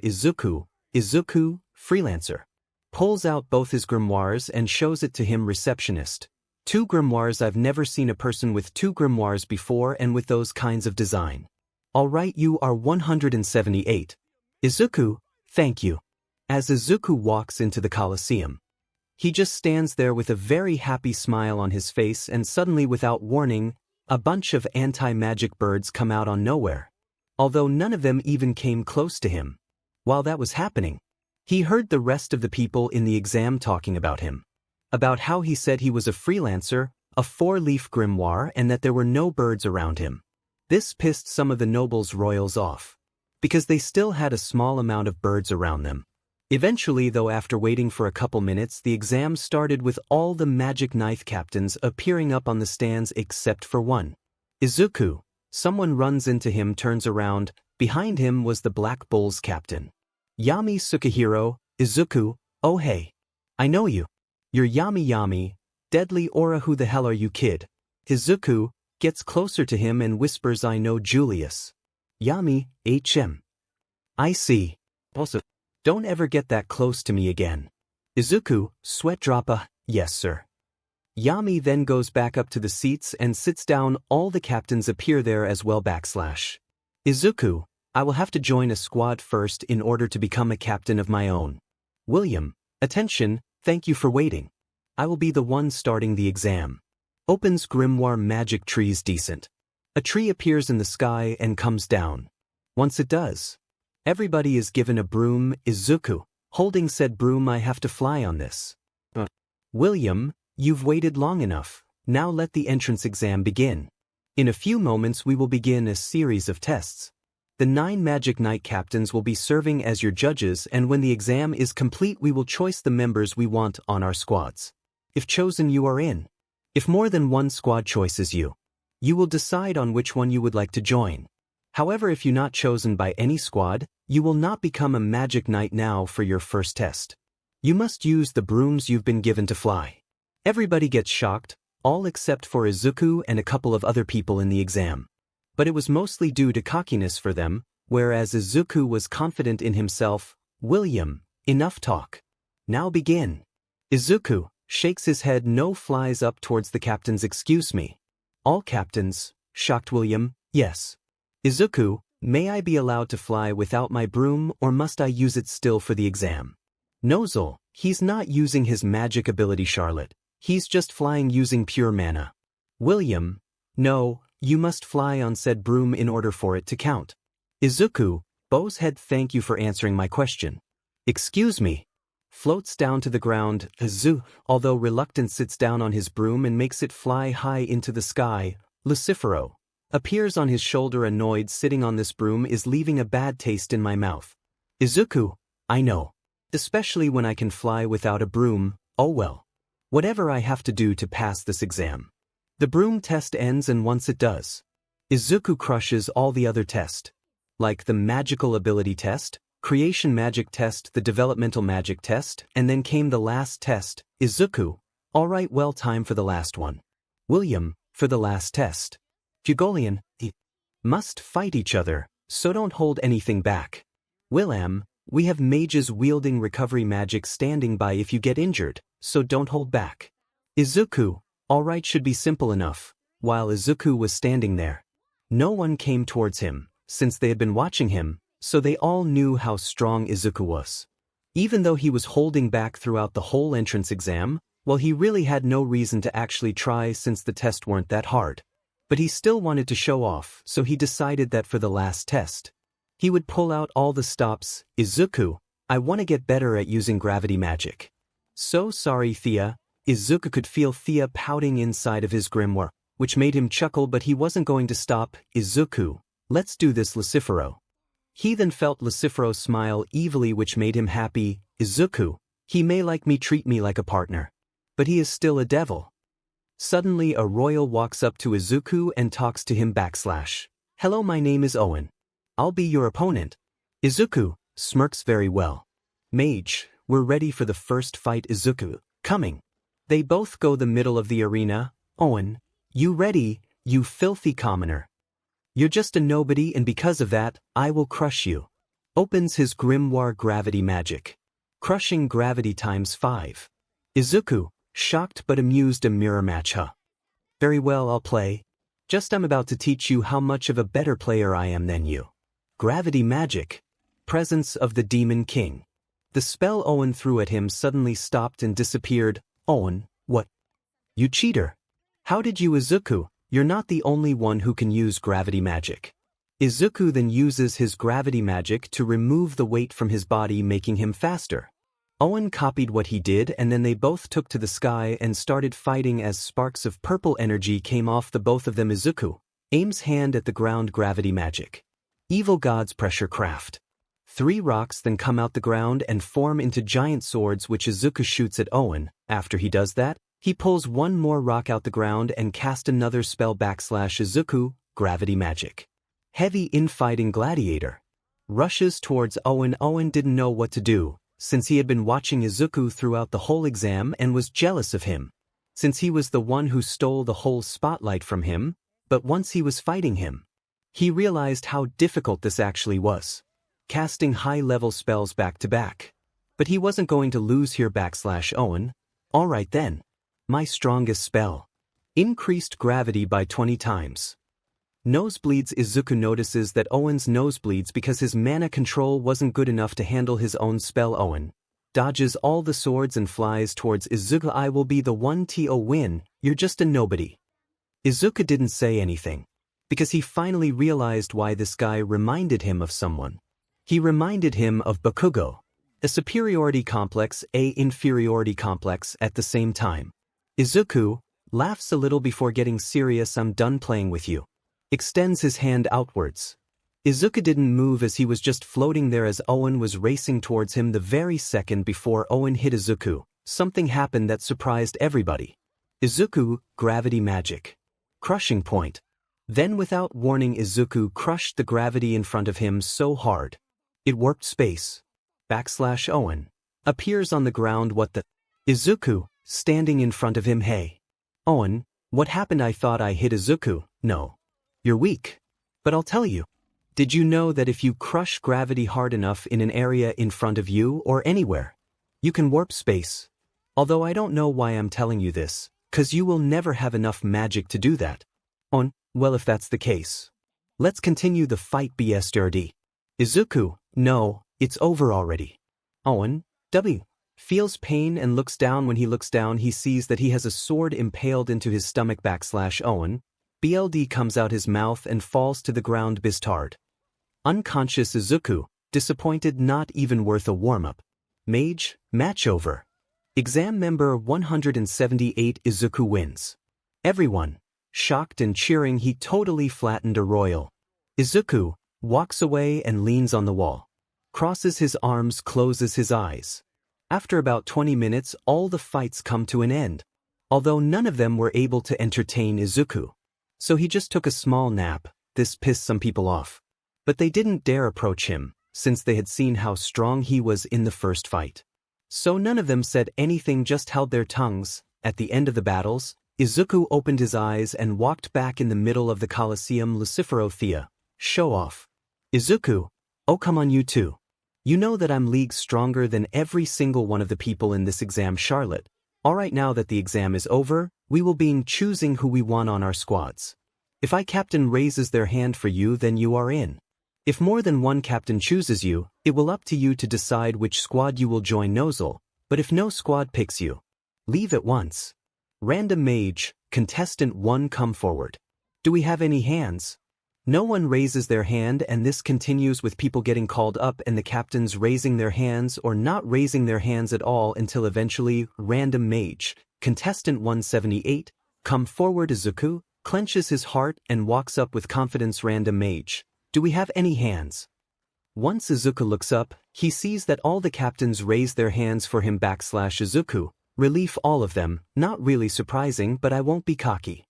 I want to join the Black Bulls. Yami. Then the exam comes to an end, and when it does, Izuku goes with Yami and starts his journey. Yami, I was wondering, what is your goal, kid? Izuku looks at him seriously. I want to be a magic knight captain. I want to create a place where the forgotten and discarded can have a place they can call home. Yami, not a bad goal. I hope it comes to life. Izuku, yeah, I hope so too. They both then leave. This was the start of Izuku's new life in the Clover Kingdom so far. He loved every single moment of it, But this was only the start. 11 years later, Izuku POV. Right now we see Izuku sitting down in a dimly lit room writing down on a report from the previous mission his squad completed yesterday, and when he looked through the window he smiled to himself since he had finally gotten everything he had ever wanted. But going back into the past about 4 years of being in the Black Bulls, Izuku had finally gotten the report that he was going to be promoted to a Magic Knight Captain.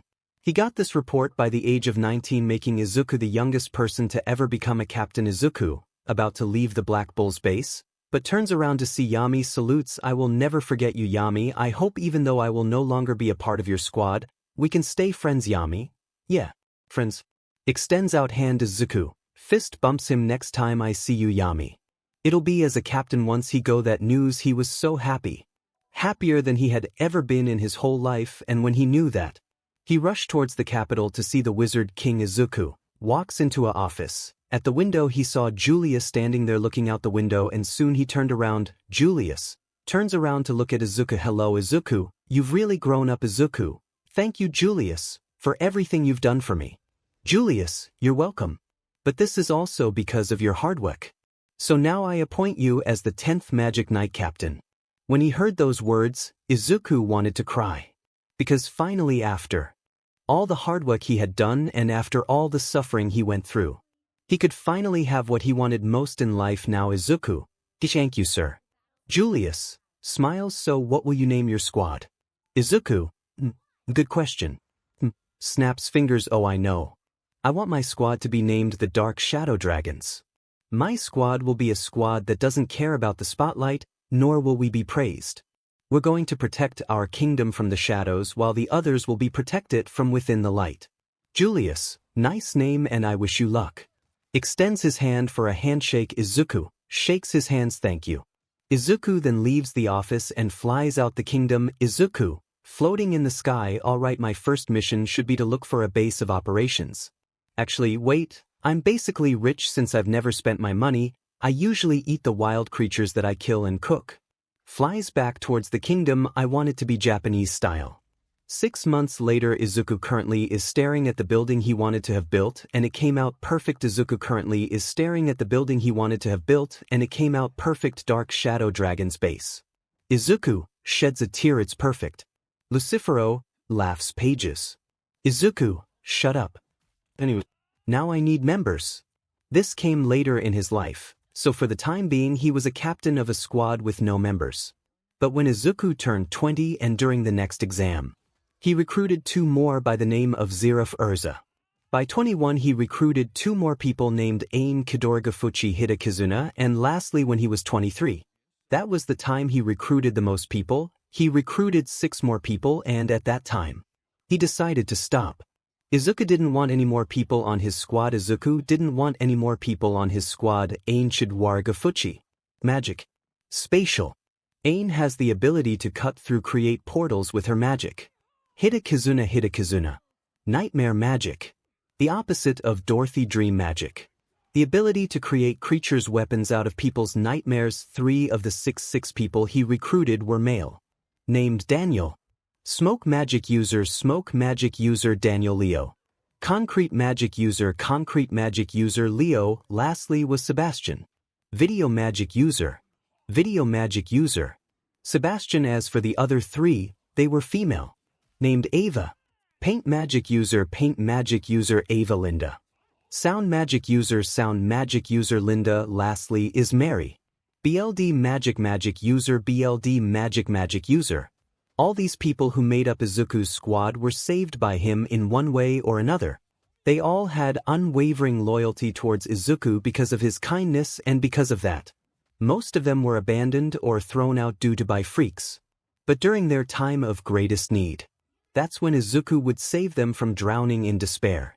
So one way or another, Izuku loved all his squad members. They were powerful, high-ranked magic knights, and most importantly they were his family, even though none of them were related by BLD. Back to the present. As for Izuku, he had changed a lot due to his new family and also because of the vice captain 𝗲𝗏. Izuku and 𝗲𝗏 had a brotherly relationship, and due to that, Izuku had inherited his last name, making his new full name be Izuku Dragneel, but right now he was watching his squad eating at the training grounds. Izuku had also gotten stronger during the last 9 years, but in terms of new he learned 3 things. The first thing, he had learned something known as Mana Zone. It was difficult to learn B when he learned how to use it. It was the most helpful technique he has ever learned. Secondly was something called Sprit Assimilation. It was where he would harass the true powers of Thea and merge them with his own. Thirdly was something similar. He learned Devil Assimilation. It was basically the same as Sprit Assimilation, but it was for 𝗧𝗵𝗲. Although with his Devil Sprit Assimilation, he's only able to use it to half of its full potential, because 𝗧𝗵𝗲 Thea had told him there was one more step towards it becoming perfect and he had yet to reach it. Speaking of his partners, they ended up getting into a relationship which was weird for Izuku. Knowing that his Spurt Devil that were in his grimoires were in a romantic relationship, but he wasn't going to judge them. Izuku stands up and looks at the time, another exam, huh? Well, let's go. Flies out the window. In the field while his squad was talking and having fun, Izuku came from behind them and spoke. In the field while his squad was talking and having fun, Izuku came from behind them and spoke. Izuku current appearance, their magic night coats are gray with a black dragon symbol on the right. Izuku, hey guys, Linda, has noodles in her mouth and turns around to see Izuku-of-the-clover-kingdom captain. Izuku, deadpan look, Linda, how about you not speak with food in your mouth? Linda, sore I eats the rest, Sebastian. So what's up, Captain? Izuku, nothing much. Listen up. They all sit down in front of Izuku. Izuku, Ava, Mary Daniel, you 3 have a rescue mission, Sebastian and Linda you have a spy mission, it's on the board when you walk out. 𝗧𝗪𝗏, you 2 have a battle mission, the paper is where it is always. Ava raises her hand with concerned face. What about you, Captain? Where are you going today? Izuku, it's another one of those entrance exams, so 𝗬𝗪𝗧𝗏, you 2 are coming with me. 𝗬𝗪𝗧𝗏, okay. Izuku, alright, let's go. Oh, by the way, once you guys get done with your missions, take time off. Everyone, yes sir. Izuku smiles. I'll never get sick of that. Being a captain is everything I expected it would be and then some. Ain, if you would please. Ain, smiling hi. Creates a portal with her magic. The 3 of them then enter said portal and appear in the capital city, and Izuku then walks through the city. Some people did recognize him and his squad. It was surprise for the people of the Clover Kingdom, since when Izuku said that his squad would protect the Clover Kingdom from the shadows, he meant it. The Dark Shadow Dragon Squad was a squad that was barely seen at all in public or anywhere for that matter, so seeing them was something not many people got to see. But even though they were never seen that often, it didn't mean they weren't loved and didn't achieve stars for their efforts from time to time. Izuku arrives at the Colosseum, smiles. This place marked my start and now I'm coming back here at the peak of my goal. Turns his head towards 𝗬𝗪𝗧𝗏. Alright, you 2 can mix and look around the kingdom or stay here, it's up to you. Leo, I just wanna buy a little something, then I'll be back. 𝗧𝗏, same for me. Izuku, smug face, although for you. It's for Erza-chan. 𝗧𝗏 blushes and turns head away. Shut up, 𝗬𝗪𝗧𝗏. Flies away on a broom. Izuku walks into the Colosseum. Inside the Colosseum, while inside the Colosseum, 2 boys within it named Asta were waiting for the entrance exam, and while they're waiting for the exam, a bunch of anti-magic birds were swarming around the Colosseum. Izuku, leaning on the wall in a secluded corner, just like last time, sees Asta and how much birds are on him. Tries to sense his magic but doesn't feel anything. What? 𝗧𝗵𝗲 Thea appears on his shoulders. Izu, can you feel it? Izuku, surprised yes. He has no magic, but how is that possible? Sees his grimoire. He has a grimoire, but how does he? When 𝗧𝗵𝗲 notices his grimoire, he gets quiet and sad. Returns into Izuku's 5-leaf grimoire. Thea, honey. Returns into Izuku's 4-leaf grimoire. Thea returned into his grimoire to have a chat between the both of them. As Izuku watches Asta, he sees everything he does, including the funny interaction he has with Yami. But soon enough he does go up to the stands cause he heard the exam starting /. As for Asta, when he was looking at all the captains, a man by the name of Dark God Sek, the Wizard King Sek, just Sek, walks to Asta, introduces himself, although with all the captains also 𝗬𝗪𝗧𝗏 return and stand behind Izuku, head resting in his hand. Sek, that's Nozel Silva, captain of the Silver Eagles. Walks up one of them. 𝗧𝗲𝗏, a real Magic Knight squad captain. 𝗕𝗶𝗯𝗹𝗵𝗆, captain of the Crimson Lions. As his 𝗕𝗶𝗃 suggests, he's a flame creation magic user. 𝗧𝗲𝗏, wow. Jack the Ripper, captain of the Green Praying Mantises. 𝗧𝗲𝗏, wait, what's a praying mantis? Izuku chuckles quietly. That long thin green bug. Captain Jack can render the very earth with his slashing magic. 𝗧𝗲𝗏, whoa, that's awesome. Praying mantises though, really? He wants to named for a bug. Next we have Miss Charlotte Roselay, captain of the Blue Rose Knights. Just look, she's so appealing. 𝗧𝗏𝗏, 𝐎𝐩𝐢𝐽𝐝, captain of the Purple Orcas. 𝗧𝗏𝗏, that's all you got. Those squads really don't interest me. Dorothy Unsworth, captain of the Coral Peacocks. 𝗧𝗏𝗏, is she sleeping walking? She doesn't do anything but sleep. 𝗧𝗏𝗏, how'd she become a squad captain then? Izuku, oh, you'd be surprised how powerful she truly she. 𝗓𝗏𝗄𝐴, captain of the Aqua Deer. 𝗧𝗏𝗏, isn't he kinda young? A bit. Captain Rill is 19 years old. 𝗧𝗏𝗏, 19 really, just 4 years older than I am. Awesome, I'll be Wizard King before I know it. As for the next, we have William Vengeance, captain of the Golden Dawn. Gets shocked. Izuku-Dragneel, captain of the Dark Shadow Dragons. Those two are said to be the mightiest squads. Although seeing Captain Izuku-Dragneel is a rare sight, his squad protect people from the shadows so they aren't usually seen a lot. Yami then sits down in his seat. Yami yawns. Let's get this over with. The sooner we start, the sooner we'll be done. Izuku, classic Yami. Yami, yeah, Izuku. Like you can talk. You look just as bored.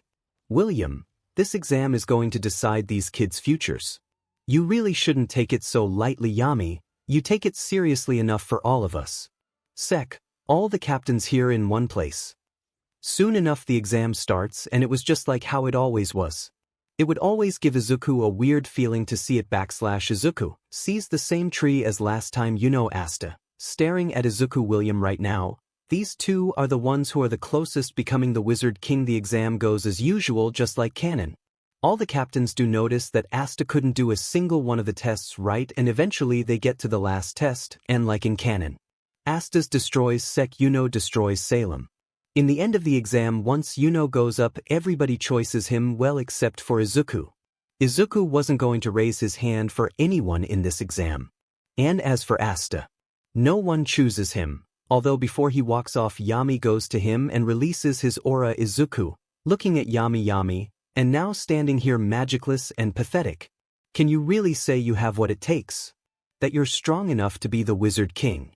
𝗧𝗏𝗏 clenches fist. Yeah, fine. So maybe I won't get to join a Magic Knight today. But no matter what anyone says, no matter how many times I might stumble, I won't give up. I will become the Wizard King. Izuku smiles. He's got a good heart. That's a good trait to have nowadays. Yami laughs. Kid, I like you. Come join our group. With that, the exam comes to an end and Izuku leaves. But before Izuku could go back home, he gets a call from Julius/Izuku. You two go without me. I got a call from Julius leaves. Alright. Inside Julius' office currently right now, he was talking to a familiar rat. This rat was Nizu. The reason why he was here was because of the UJ attack. He decided that they needed more than just quirks. So he paid a visit to the Clover Kingdom and asked Julius if he could borrow a Magic Knight squad from him. Julius, I can the situation. Turns around, but you know that even if I let you borrow them, you can't keep them. Nizu, I'm aware. Julius, no, I don't think you are. Because you brought your heroes along with you and your hero students. From my sources, I've heard you've already caused me some problems. Katsuki, and who the F are you to talk to us like this? We are future heroes. Besides, magic isn't real. Katsumi, shut up, brother. Katsuki, tch. I'm definitely the strongest in this worthless kingdom. I should be the king. Julius, annoyed with Bakugo. See Nizu. Also you. Pointing at my Netta, I've heard you've raped a couple of women here during the week you've been here. Aizawa, wait. How do you even know our names? Julius, can you read? You are being watched. Endeavor, by who? Julius, my shadows. Snaps his fingers. Suddenly within a few seconds, 11 people appeared behind Julius. Every single one of them were the Dark Shadow Dragon Squad / Julius. These knights were watching your every move.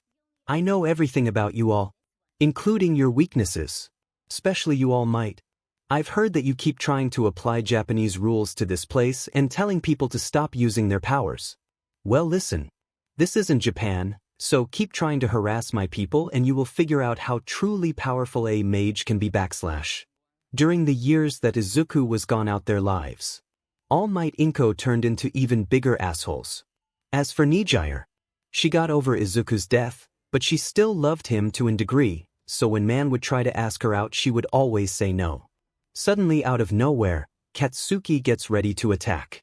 His was pissed that this nobody was disrespecting the #1 hero.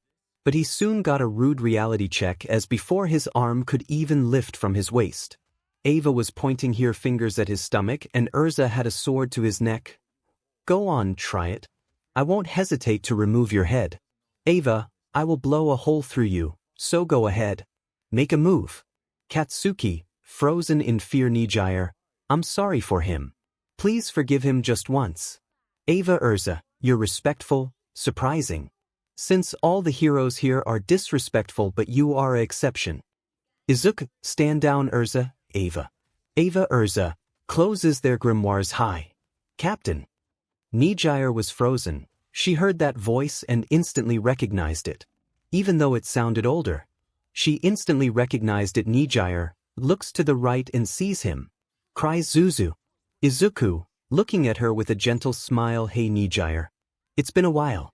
Nijire runs to him and hugs him. Crying Baka. I said you so much. Izuku hugs her back. Yeah, I missed you too. Brother. Izuku flinches when Izuku looks. He sees his brother-sister standing there. Izuku, hello you too. Izuku, we're Izuku, don't even say it. I don't forgive you and don't plan on it anytime soon. Julius. Izuku. Izuku looks at him. Yes sir. Julius, these heroes want to recruit your squad for a couple days. Do you accept? Izuku, yes sir. Although I have some conditions. Julius, name it. Izuku, 1. I will not be forced to take their orders. 2. If I wish to leave, I may do it. Once I leave, the contract will be void. Lastly, I'm taking my whole squad with me. Julius, okay. That's fair. Izuku, thank you sir. Zeref, so captain. What would you like us to do? Izuku looks towards them. Pack. So clothes for about a week. Everyone. Yes captain. Disappears except for Ain. Izuku sighs. 𝗓𝗫𝗄 appears on his shoulder. I can sense you love this girl, don't you? Izuku. Izuku, shut up. 𝗓𝗫𝗄. Kaminari, wow, so cool. What is that? Izuku, giving him a disgusted look. It's my devil Inko, devil. Young man, did you? Izuku, first off, shut up. You aren't my mother anymore. As far as I'm concerned, you mean nothing to me. Katsuki, Deku. How did you become a captain? Give me your title. Izuku closes eyes in annoyance and opens them to show red eyes. Shut up. Oh, and don't forget, I made you a promise, Bakugo. So enjoy your time in this world. Thea appears on his shoulder. Calm yourself. Izuku takes a deep breath. Yeah, thanks Thea. Kirishima, bro, why do you hate them so much? Izuku, there is something called privacy, you ape. Also, I hate all of you, well, except for Nijire. Holding Nijire. Momo, but why? Izuku, well, Japan crushed my dreams, so did they. So I hate heroes in Japan. As far as I'm concerned, I would rather slit my own throat than return to that hellhole. Also, one last thing. All heroes are fake. Lita, but we Izuku, no. Because I know that if your mental was put to the test, I know for certain you would abandon your motives. Everyone couldn't argue with his logic. So they just stayed quiet for now. Izuku, I can't stand to look at you people, so I'll meet you at the place of departure. Let's go in and fight. Opens a portal that they both walk through. Just like that, when Izuku could finally think that he was free from his past. They show up at his front doorstep /Nijire POV. When Izuku returned, she cried so much that she couldn't even bring herself to let go of him. Nijire was afraid that if she let go of him he would disappear again. But after crying for a bit, Nijire passed out and everything became a blur, but eventually after a few hours passed, she woke up in an unfamiliar bed within a Japanese-style room. Nijire gets up. Where am I? Izuku, I see you're up. Nijire looks to her left to see Izuku sitting down in a chair. Nijire looks to her left to see Izuku sitting down in a chair. His outfit. Izuku, I'm glad you're back up. Nijire then sees his arms. They have some small scars. Nijire, Izu, are you? Izuku, yeah, I'm okay. Just some battle scars. It got quiet for a second until eventually Nijire asked him, Nijire, Izuku, how did you survive? All Might Green Psychic said that you. Starts to cry again. Izuku sits down on the bed with her and hugs her. I'm not entirely sure how I survived, but when I woke up, I was on the sands of this land. And Izuku then explains all the things that happened to him and all the things he went through in order to get where he is now and all his new powers. Nijire, so you use magic now, right? Izuku, yup, it comes from these. Izuku's grimoires were placed on the table with the rest of his other stuff, and when he extended his hand towards it, his 4-leaf flew towards his hand. Izuku, this is a grimoire. It possesses all my spells abilities. Nijire, 𝗕𝗁. Can I use it? Izuku, no. A grimoire is connected to a person's soul, so if you tried to use a spell, it wouldn't work, and if you look at them, they will look like unspellable words. He was telling the truth, since when Nijire was looking at his grimoire, she couldn't read the words, but for Izuku it looked like words he could read. Izuku, alright, well, time to. Nijire, wait. Holds his hand. Zuzu, I wanted to. Before she could speak more, a knock comes at the door. This. Ava, hey Captain, it's Ava. We're ready. Izuku, okay, I'll be out in a bit. Wait for me in the plaza. Ava, hi. Leaves Izuku. Well, time to go. What were you going to say? Nijire? Nijire smiles. Nothing. Let's go. Izuku, alright, wait here. Goes into the closet. While Izuku was getting changing, 𝗧𝗏 appeared on his shoulder. 𝗧𝗏, whispering, hey Izuku, why aren't you telling her how you feel? Izuku, sad, whispers back. 𝗧𝗏, do you really think she still loves me? It's been 9 years since the last time we saw each other. 𝗧𝗏, that doesn't matter. If I loved you enough, I wouldn't care how long it's been. You would still be the only one for me. Izuku, shadow covering eyes. 𝗧𝗏, just think about it. Even you deserve to be happy. Izuku looks at his tattoo. I need time to think. 𝗧𝗏, very well. Disappears. Izuku then leaves the closet and sees Nijire standing there looking out the window. Izuku, she's so appealing. I deserve to be happy to write. Let's go. Nijire. Nijire, alright. Izuku then flies out the window along with Nijire, and as they both were flying through his base, it was appealing. A garden, training ground, waterfall, hot spring, and a bunch of rooms inside the two buildings connected together, a fairly large cafeteria. Lastly was the large plaza in the middle of it all. Izuku lands on the ground. All his squad members were waiting for him in the plaza. 𝗧𝗏, we're ready to go. Izuku. Izuku, good. Listen, all of you. If you detect any trouble, tell me about it. Because no one in this land will be able to tell us what to do. So if any hero bothers you, let me know and I will report it. Also, lastly, if any of you die on this mission, I will not be a happy camper, so do not disappoint me. All members. Salutes him. Yes, is it. Ain. Alright, let's go. Pulls out her grimoire. Izuku, that won't be necessary. Ain. We will be flying there. I wanna enjoy the scenery. Besides that, you are not our taxi service. You are my family, so enjoy the trip. Ain. Happy smile. Thank you, Captain. Izuku opens 4-leaf light magic. Mana zone. Legion Archangel spears. 11 spears of light appears in the sky. All his squad members get on a spear and get ready to fly off. Izuku holds Nijire close to himself. Izuku lands on the spear in the middle, and then they all head towards the direction of the ship that will take them back. Izuku, looking forward with arms crossed. Izuku didn't say a thing. He was happy that Nijire was here.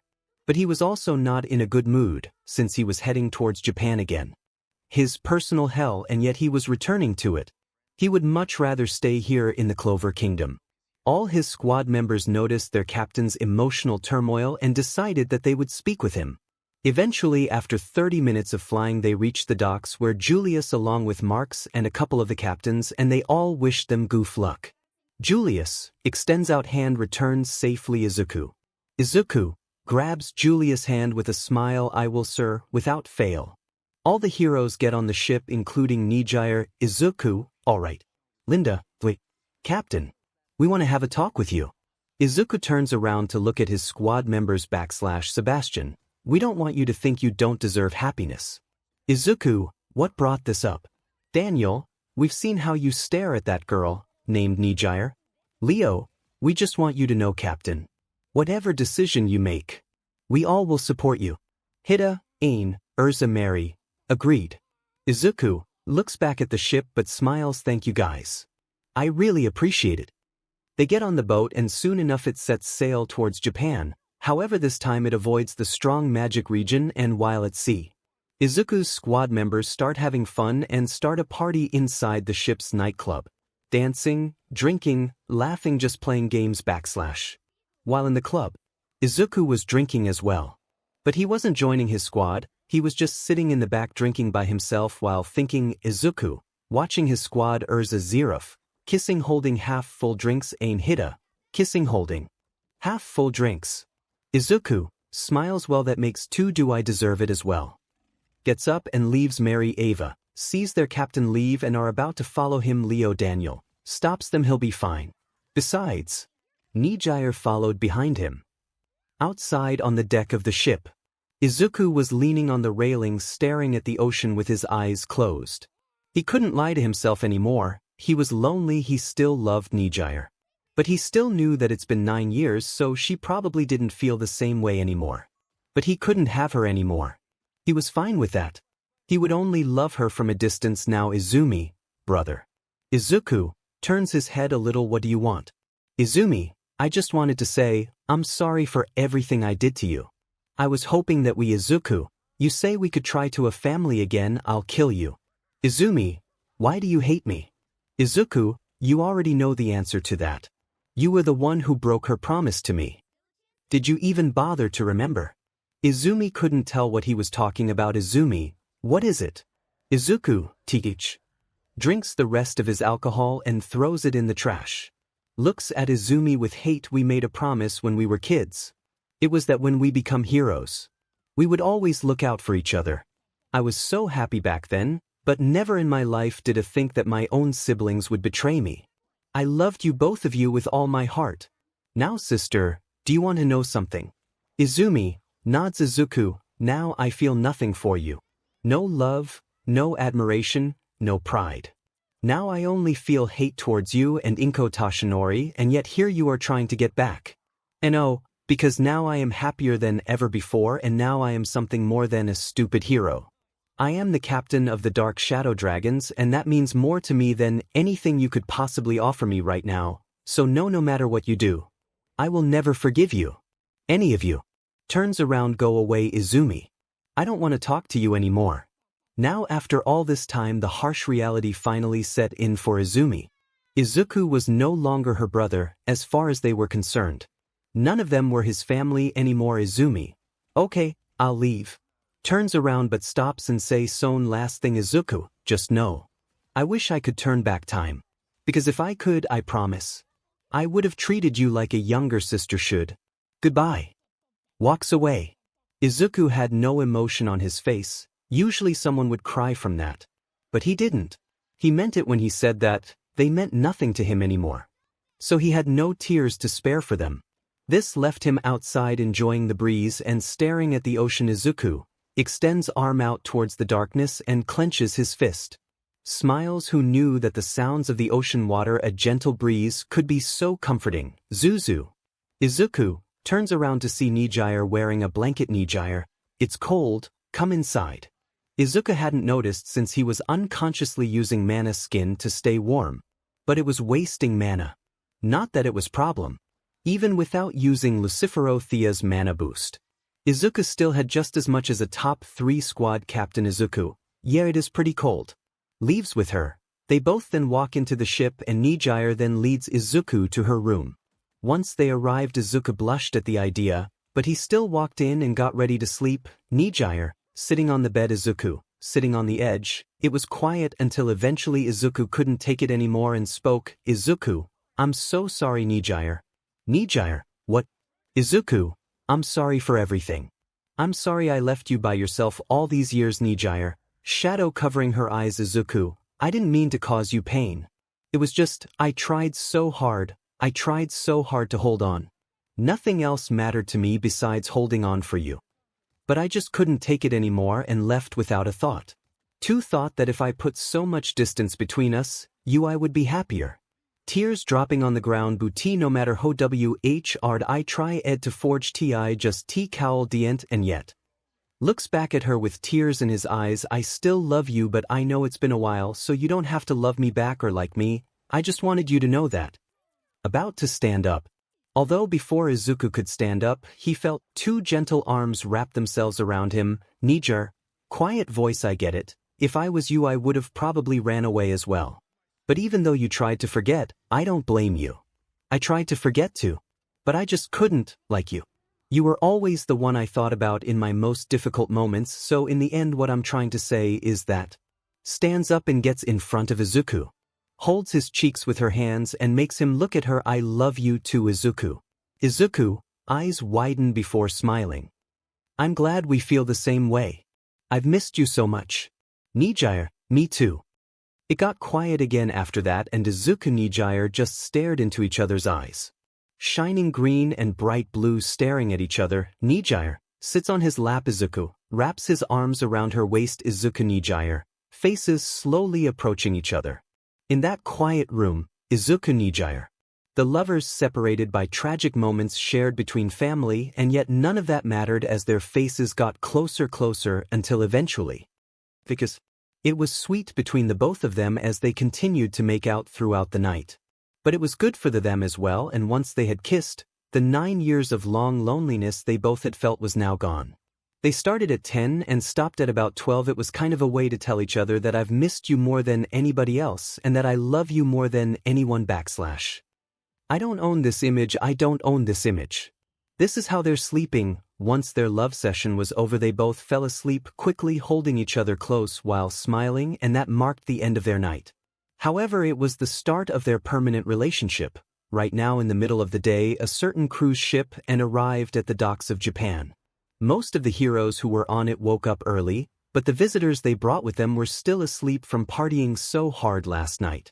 But eventually they all woke up and headed towards the deck and had breakfast, but they had all noticed their captain wasn't with them. Leo, vice captain. 𝗧𝗵𝗲. Leo, have you seen the captain? 𝗧𝗵𝗲. Smiling. Last I saw of him, he went into Nijire's room last night. Smiling. I think he's fine, and actually better than fine. He had a good time yesterday, and after today, we won't have to worry about our captain's loneliness anymore.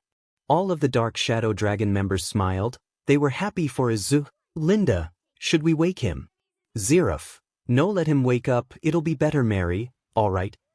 Inside Nijire's room currently right now, both of the newly lovers are still sleeping, but after a bit Izuku Nijire started to wake up. Izuku wakes up. What happened? Izuku then looks down and sees Nijire snuggled up with him. Then he remembered what they did last night, and when he did, Izuku smiled the brightest smile he has ever had. Izuku kisses her lips. When he does that, Nijire wakes up and puts her hand behind Izuku's neck. Izuku Nijire, stop kissing. Nijire opens her eyes. When Nijire looked at Izuku, she smiled and snuggled even deeper into his chest. Izuku kisses her forehead and caressing her hair. Speaks in a quiet voice. So I guess because of last night, that makes you my girlfriend. Nijire blushes and hits him softly. Baka. Izuku chuckles. They both laid there for a little longer before Nijire was the one to get up. And Izuku couldn't help but look at her butt. But after a few seconds he blushed and looked away. Nijire caught him looking and smirking. Alright, we need to get up. Izuku, still laying down, but I don't want to. Nijire gets back on the end, sits down on his waist. Come on, darling. Lowers her upper body to whisper in his ear, if you don't get up, I'll get naughty. Izuku blushes hard, teleports out of bed. Alright, let's go. Puts on his outfit and leaves. After getting changed, Nijire quickly followed afterwards. She was smiling, but Nijire was also an important piece because she knew now that she was the best one to keep Izuku under control. 𝗓𝗏𝗧𝗏 appears on his shoulders. 𝗓𝗏 jumps towards Nijire and lands on her shoulder. I like you, girl. Izuku chose right. Nijire, surprised. Thanks. For you. 𝗓𝗏, oh sorry, I am the gravity magic devil that is possessing one of Izuku's grimoires. My name is 𝗓𝗏. That girl made of light is the light spirit 𝗧𝗏. She is possessing the second grimoire Izuku's holds. Nijire, oh, well, nice to meet you both. Smiling, I hope we can be friends. 𝗓𝗏 𝗧𝗏. She is perfect for him. Eventually, after walking for a bit, they both reached the dining hall where Izuku's squad was waiting for Captain Sebastian. Smug face, did you have a good time, Captain? Izuku, shut up. Sits down and starts to eat. Nijire sits down with him. Don't be embarrassed.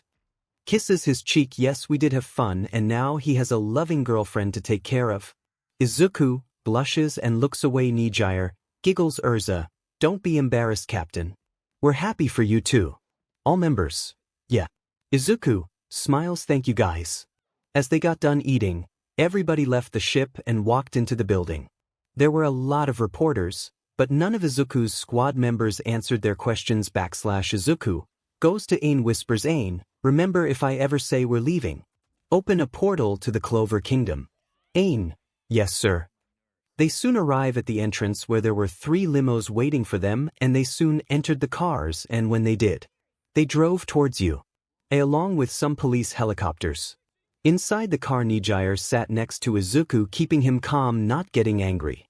This was mostly because inside the car, some heroes were trying to talk to him. Like Izuku, Endeavor, most annoying of all. The head of the HPSC, Yakumer, an older woman who had a commanding demeanor.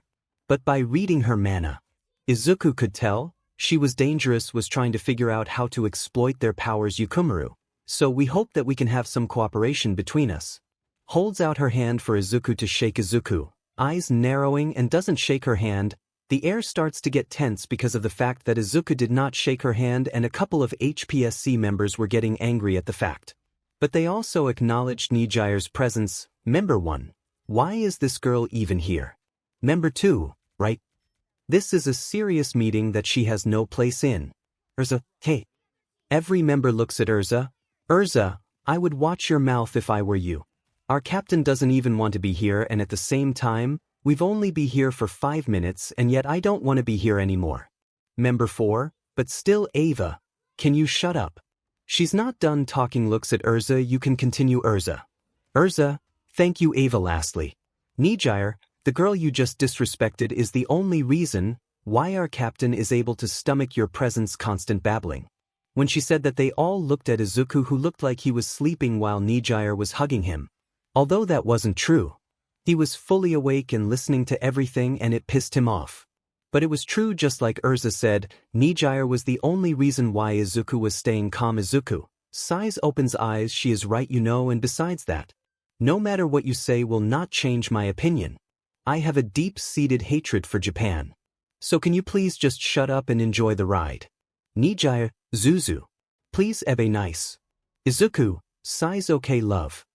Rests his head in the crook of her neck. Nijire hugs him even closer. The members of the HPSC got even more angry at the disrespect of Izuku, and soon enough afterwards one of the random members stared at Yakumaru and she nodded back to him.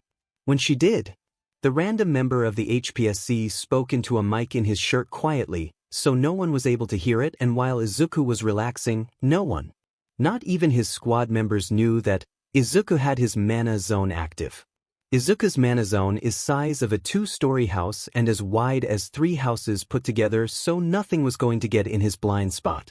Eventually, after 5 minutes, Izuku sensed someone. It was a purple-haired girl, and suddenly she got something ready and fired it at Nijire. /Izuku moves Nijire to his lap. Nijire blushes. Zuzu, what are you? Glass break. Without warning, the glass where Nijire's head was before, and something came out of it. Too fast for anyone to see, but Izuku saw it and caught it. In between his fingertips was a bullet, wrapped in purple-pink hair. This sent Izuku over the edge. How dare they try to assassinate Nijire? the woman he loves, and one day after they had just found each other again, Izuku, barely holding himself together. Nijire. Nijire, it's okay, go ahead. Izuku, guys, protect her. His squad members could tell by the tone of his voice. He was not playing, all of them. Serious, angry. Yes, sir. Izuku nods. Gravity magic gravitation 0. Suddenly, with seconds, the surrounding area started to float into the air because of Izuku's removing the gravity. Izuku teleports out. The car flies into the air. When Izuku was in the air, he looked to the right, and when he did, Izuku and the purple-haired girl made eye contact. Izuku looks at her with full-blown rage. Afraid. Izuku disappears. What? Where did he? Feels a hand on her shoulder. When she turned around, she looked into the eyes of the Demon King. Izuku, did you think I wouldn't catch your bullet? What is your name? Izuku grabs her neck and starts to choke her. Did you know? That bullet you shot almost hit my girlfriend. Would you have even cared? Starts to choke her harder. Nagant started to turn blue from the lack of air. About to die. I'm so please. Crying. Izuku, eyes narrowing. Nagant's body started to go limp. In mere moments she would have died. But instead of that, Izuku let her go. Nagant, gasping for air, still crying. Dank-you. Izuku, shut up, tell me who made you do this. Dispels the gravity. This makes everything that was floating hit the ground, including the car Izuku was in before. Izuku turns his head a little to watch the car drive off. To you. Please be safe. Nijire turns his attention back to Nagant. So do you plan to talk? Nagant, I can't. I have a bomb in my chest. It'll blow up if I tell you who it is. Izuku, angry sigh. Very well. Light appears on his left hand. This'll hurt. Nagant, what? Izuku sticks his hand in her chest, making Nagant scream in pain. But soon enough the pain dulled a little because Izuku was using recovery magic, although with some light magic. Izuku sticks his hand further. Nagant grabs his shoulder hard. 𝗕𝗏𝗄𝐻. Izuku doesn't respond soon enough. After a bit of searching, Izuku finds the bomb and uses gravity magic on it, crushing it until it became nothing. Izuku, surprised, my magic is getting stronger. I didn't know I could crush an item until it gets reduced to nothing. I'll keep that in mind. Pulls his hand out of her chest. Light recovery magic. Healing light. The hole in Nagant's chest closes. Nagant, what did you do? Izuku, I crushed the bomb inside your body. Now tell me. Nagant, crying and hugs Izuku. Thank you, thank you, thank you. Izuku, alright, stop that. Nagant stops crying, stops hugging him, and wipes her eyes. Okay. The person who made me do it is 𝗕𝗏𝗄𝐻, the head of the HPSC. Izuku clenches his fist hard, but calms down. Thanks for letting me know. Turns around about to jump away. Nagant, wait, you're not going to kill me. Izuku pauses. No. If I hadn't met my love again after 9 years, I most likely would have killed you. But now I'm much a calmer man. But looks back at her. If you try this again, I will not hesitate to kill you for real, and I will do it without thinking twice. Nagant, scared. Yes, I swear I'll never do it again. But wait. I need to ask you. I've never been free throughout my whole life. So what should I do now? Izuku starts to fly before answering. Well, that is up to you. Flies towards you. Izuku then left Nagant on the roof, thinking to herself, Nagant, I have a choice now of what I want to do. Right now, the HPSC are arguing with Izuku's squad, since their goal when they got there was to force them to give them their magic. But Izuku's squad members weren't stupid, and after sensing their magic, none of the people in 𝗂𝐴 were able to learn magic except for one person. It was Nijire. Surprisingly enough, she had about as much magic as a noble. The guards of the HPSC aim their guns at Izuku's squad members. 𝗕𝗏𝗄𝐻, you will give us your magic. Unless you want my men to kill you and that girl. Izuku's squad members open their grimoires, but they get nervous. 𝗕𝗏𝗄𝐵, we can't act against these people without the captain's order. Ava, 𝗕𝗏, we may not have choice. Daniel, he knows, but if we act, it could get us in trouble. 𝗕𝗏𝗄𝐻, give it up. Mary, we told you, 𝐼 doesn't work like that. 𝗕𝗏𝗄𝗏, very well. Then you will be better to us dead.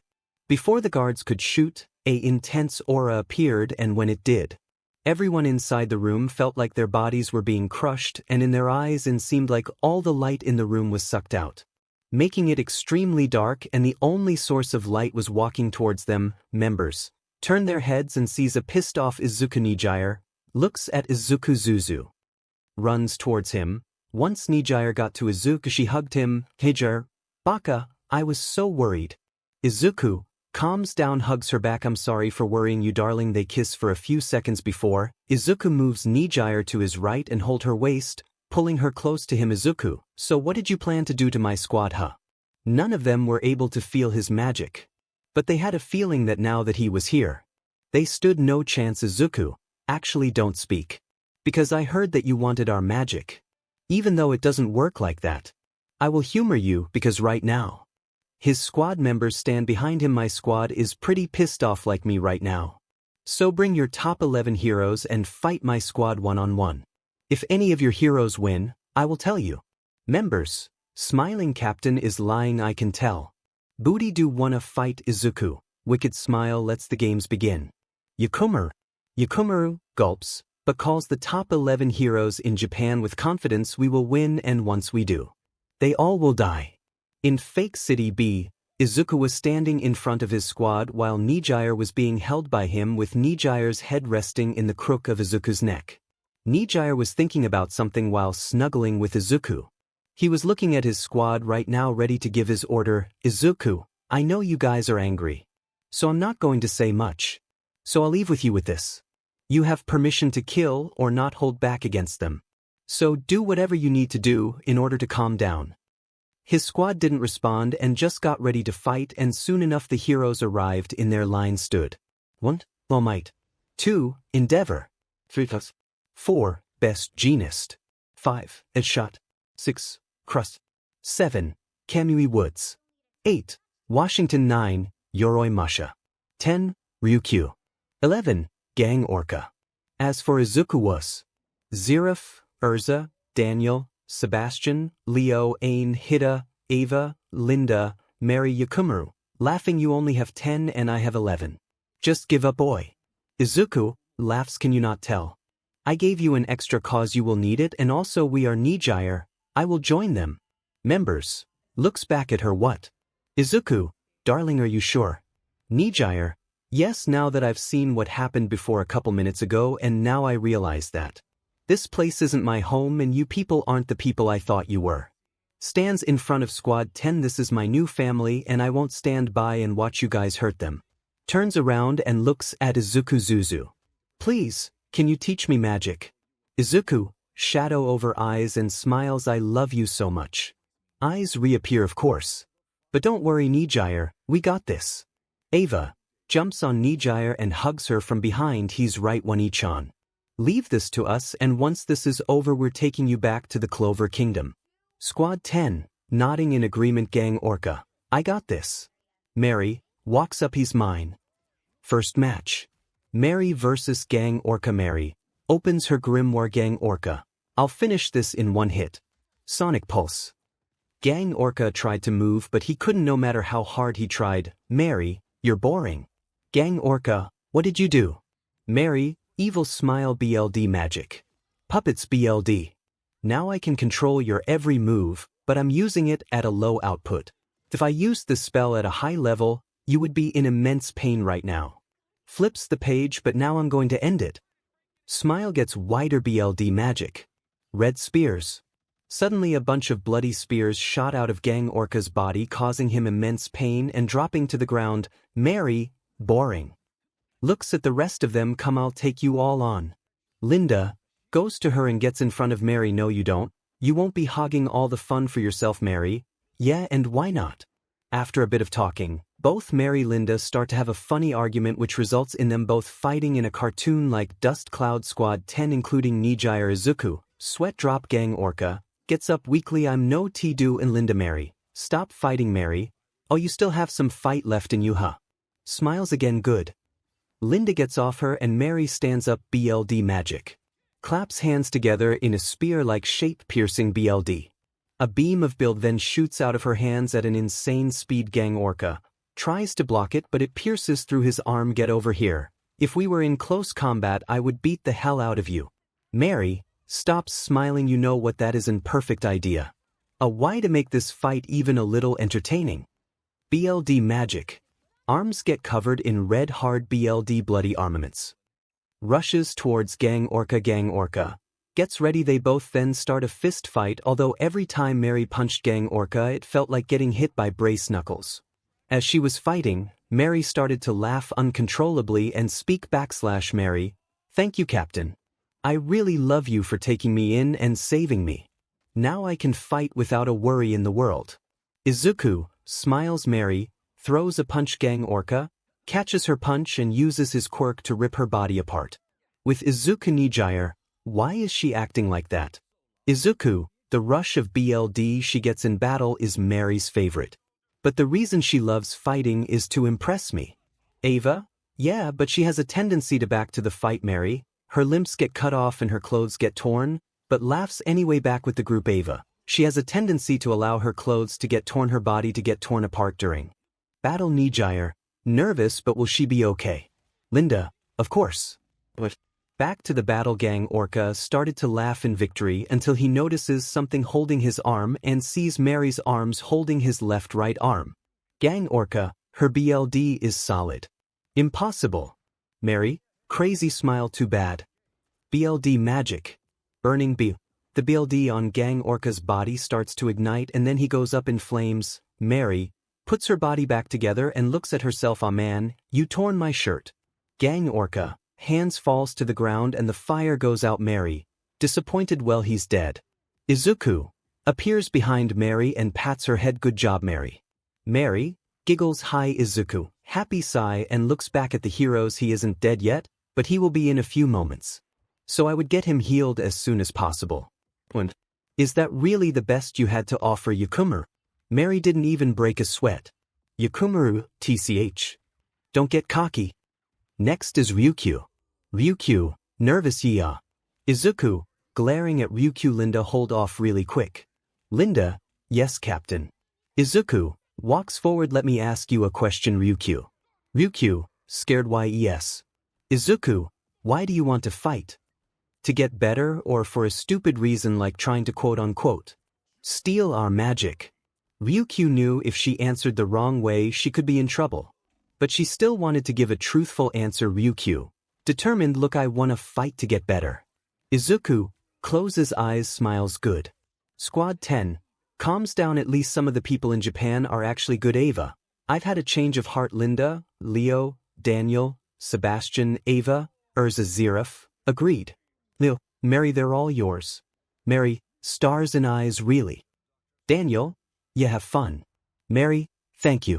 𝗬𝗏𝗏, teach you traitor. Ryukyu, you will be arrested after this. Ryukyu, sad, but I didn't. Izuku, don't worry Ryukyu. Thinking actually, how would like to work for me? Ryukyu, really? Izuku, of course. All I ask on your side is ask for you loyalty. Ryukyu, but I don't have any. Izuku, you do have magic. It is strong, maybe not as strong as Nijire, but you do have some. About at the level of a low-ranked noble, whereas for Nijire she has a high-ranked noble amount of magic. So what do you wish to do? Ryukyu thought about it for a bit. It was worth a shot. Being one of the top 10 heroes. Ryukyu knew very well how terrible Japan truly was behind the curtains. Ryukyu, very well, I'll join you. Izuku, good. Smug face looking at 𝗬𝗏𝗏. Well, would you look at that, 𝗬𝗏𝗏. Another one bites the dust. Anyway, moves out the way to show a battle ready. Mary, I'll take you all on. Concerned face. Izuku puts a hand on her shoulder. Don't worry Mary, no one will abandon you. Mary smiles even more, rushes towards them. Flashback. Mary's POV. Mary was born among a noble's family along with a little sister on the day she was 15, and her sister got their grimoires. Both sisters were extremely strong. However, Mary was a bit different than her sister cause they were both born with the same magic.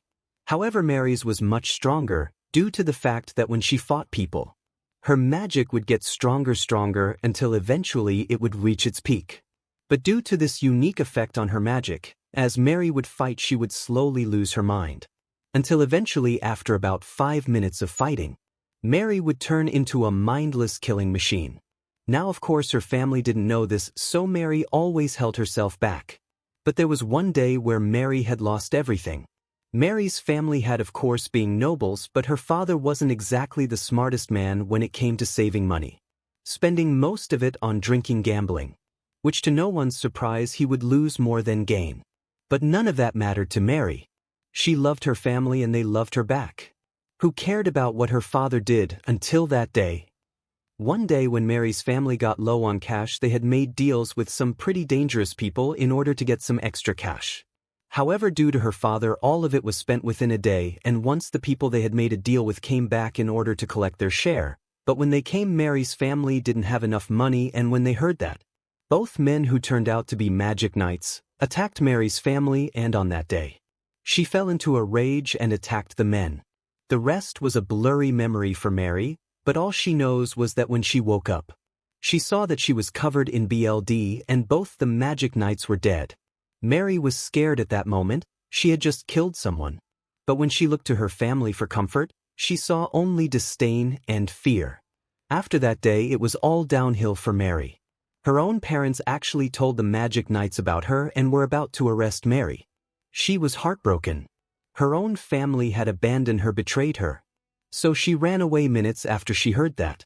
Mary wandered the streets after that day. No one helped her, no one acknowledged her existence. Mary truly felt alone, and one day she had enough and was going to kill herself until eventually Mary met him. Mary's POV: Mary, wandering the streets. Mary was hungry, tired, out of magic, no place to call home, most painful of all. No family. Mary sits down in an alley and starts to cry. Why can't I just be loved? I wish for a family that won't abandon me. A family that won't betray me even when they see what I can do in battle. But I know it's not possible. Sees a old blade on the ground. Done. Mary then grabs the blade and puts it to her throat, but before Mary was about to slit her own throat, her heard something. Male voice: "Ah, you poor thing." Mary turns her head. When Mary turned her head, she saw Izuku standing there. Now of course at the time she didn't know him, so she was confused at his outfit. So much so that she forgot that she had a blade to her neck. Sees her dead eyes: "Before you kill yourself, talk to me. I can sense your magic, I can tell you are strong, so we have a talk." Mary: "Who are you?" "My name is Izuku. I'm a new magic knight captain." When she hears that, she stands up and readies her grimoire. Mary, barely standing: "I won't be taken in. I haven't done anything wrong." Izuku holds up hands. Wait. I'm not here to arrest you. I just want to talk." After hearing that, she calms down. Mary: "Okay, but if you betray me, you will pay." Stomach growls. Izuku chuckles. "How about before we talk, you eat? I'll treat you."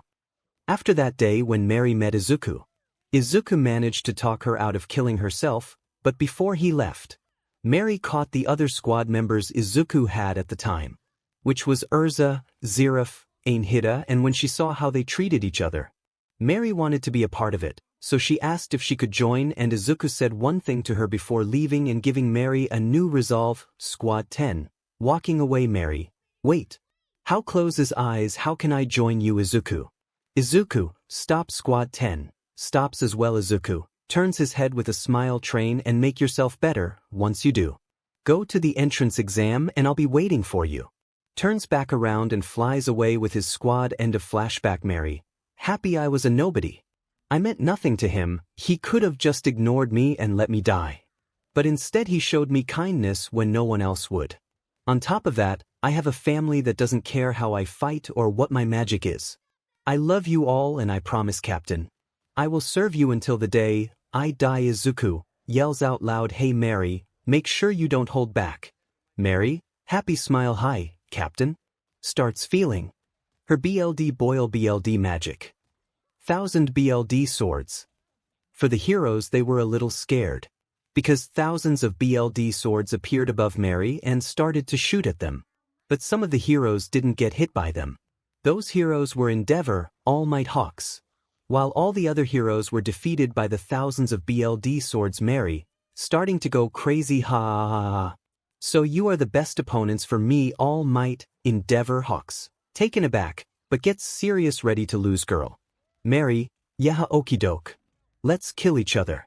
Squad 10 was getting ready, because there was a limit to Mary's magic. Because like they all know, the longer Mary's fights, the stronger she gets, and now she has reached her limit. So now Mary has turned into her full killing machine mode, but unlike before when she was young, Mary now has control of this state. Leo, this is going to be hell for you heroes 𝗕𝗓𝗄. What do you mean? Daniel, just watch. Back to the fight. Hawks sends red feathers at Mary. Impressive. BLD magic. Burning BLD crucifix. A crucifix appears made of burning BLD, flies towards Hawks, flies up in the air. Mary, aha, let's fly shall we? BLD wings and flies towards Hawks. Feather swords. They start to fight in the sky while All Might and Endeavor were on the ground. Endeavor, Hellfire Spear. Throws it at Mary, smacks it away and stares at him with an even more excited crazy look. Off fire guy. Wait your turn, will you please? See Endeavor, hell no. Flies towards her. Mary, 2-on-1 huh. Let's finish this then. I want to go home, so I can't play forever. BLD magic. Red Sea, a flood of BLD comes out of her body and covers the entire in a sea of BLD. Once the city was fully covered in BLD, a ton of BLD hands pulled Endeavor Hawks in the BLD, drowning them both.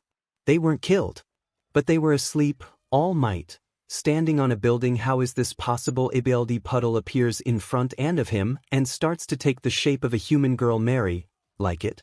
My Red Sea turns my entire body into BLD, allowing me to manifest anywhere I choose. Also you're boring. Punches him hard. All Might, knocked out. Mary, makes the Red Sea disappear and goes back to normal. Oh, and I lied. Red Sea isn't my strongest move, but I had fun. Izuku appears behind Mary. Good job, Mary. Mary, Captain. Izuku, yes. Mary, thank you for everything you've done for me. Izuku, smile, pats her head. You're welcome. And looking around and sees all the heroes knocked out and 𝗕𝗓𝗄. So 𝗕𝗓𝗄, do you still want to continue this stupid journey of yours? Izuku and his squad then regroup on the ground and stand in front of 𝗕𝗓𝗄. Izuku, so what's next in your dumbass bag of tricks? 𝗕𝗓𝗄, shaking legs. Humans terse. Izuku, monsters. Mary was holding back, and yet, your so-called heroes were defeated in short notice, and also on top of everything I give you a small bit of information. Mages are even more of a force to be reckoned with when they work together. 𝗕𝗓𝗄 started to realize the monster's nest she has just touched. Squad 10 except for Nijire Ryukyu start to smile evilly when they did that. 𝗕𝗓𝗄 started to see the 11 of them as unimaginable monsters that could destroy all of Japan. 𝗕𝗓𝗄 passes out from fear. Sebastian, oh man. Pokes her. She passed out from fear. Daniel, who cares? She's the one who started this. This is merely just what happens when they F with us. Also, I'm glad I didn't fight them. That was boring. Wasn't it, Mary? Mary, yeah, it was. Deku. Izuku sighs and looks up. Bakugo was coming towards them. This told Izuku that their fight were being broadcasted to the students of 𝗕𝗓𝗄. Can I just have one day without hearing you annoying butt? Bakugo, sends an explosion towards Izuku. Ava, I got it, Captain. Izuku, thank you, Ava. Ava, paint magic. Color reflection. Ava then makes it so the explosion gets sent back in Bakugo's face, knocking the wind out of him. Izuku puts hand on the back of his head. Well, this is going to be a more annoying trip than I thought. Squad 10 except for Nijire Ryukyu agreed.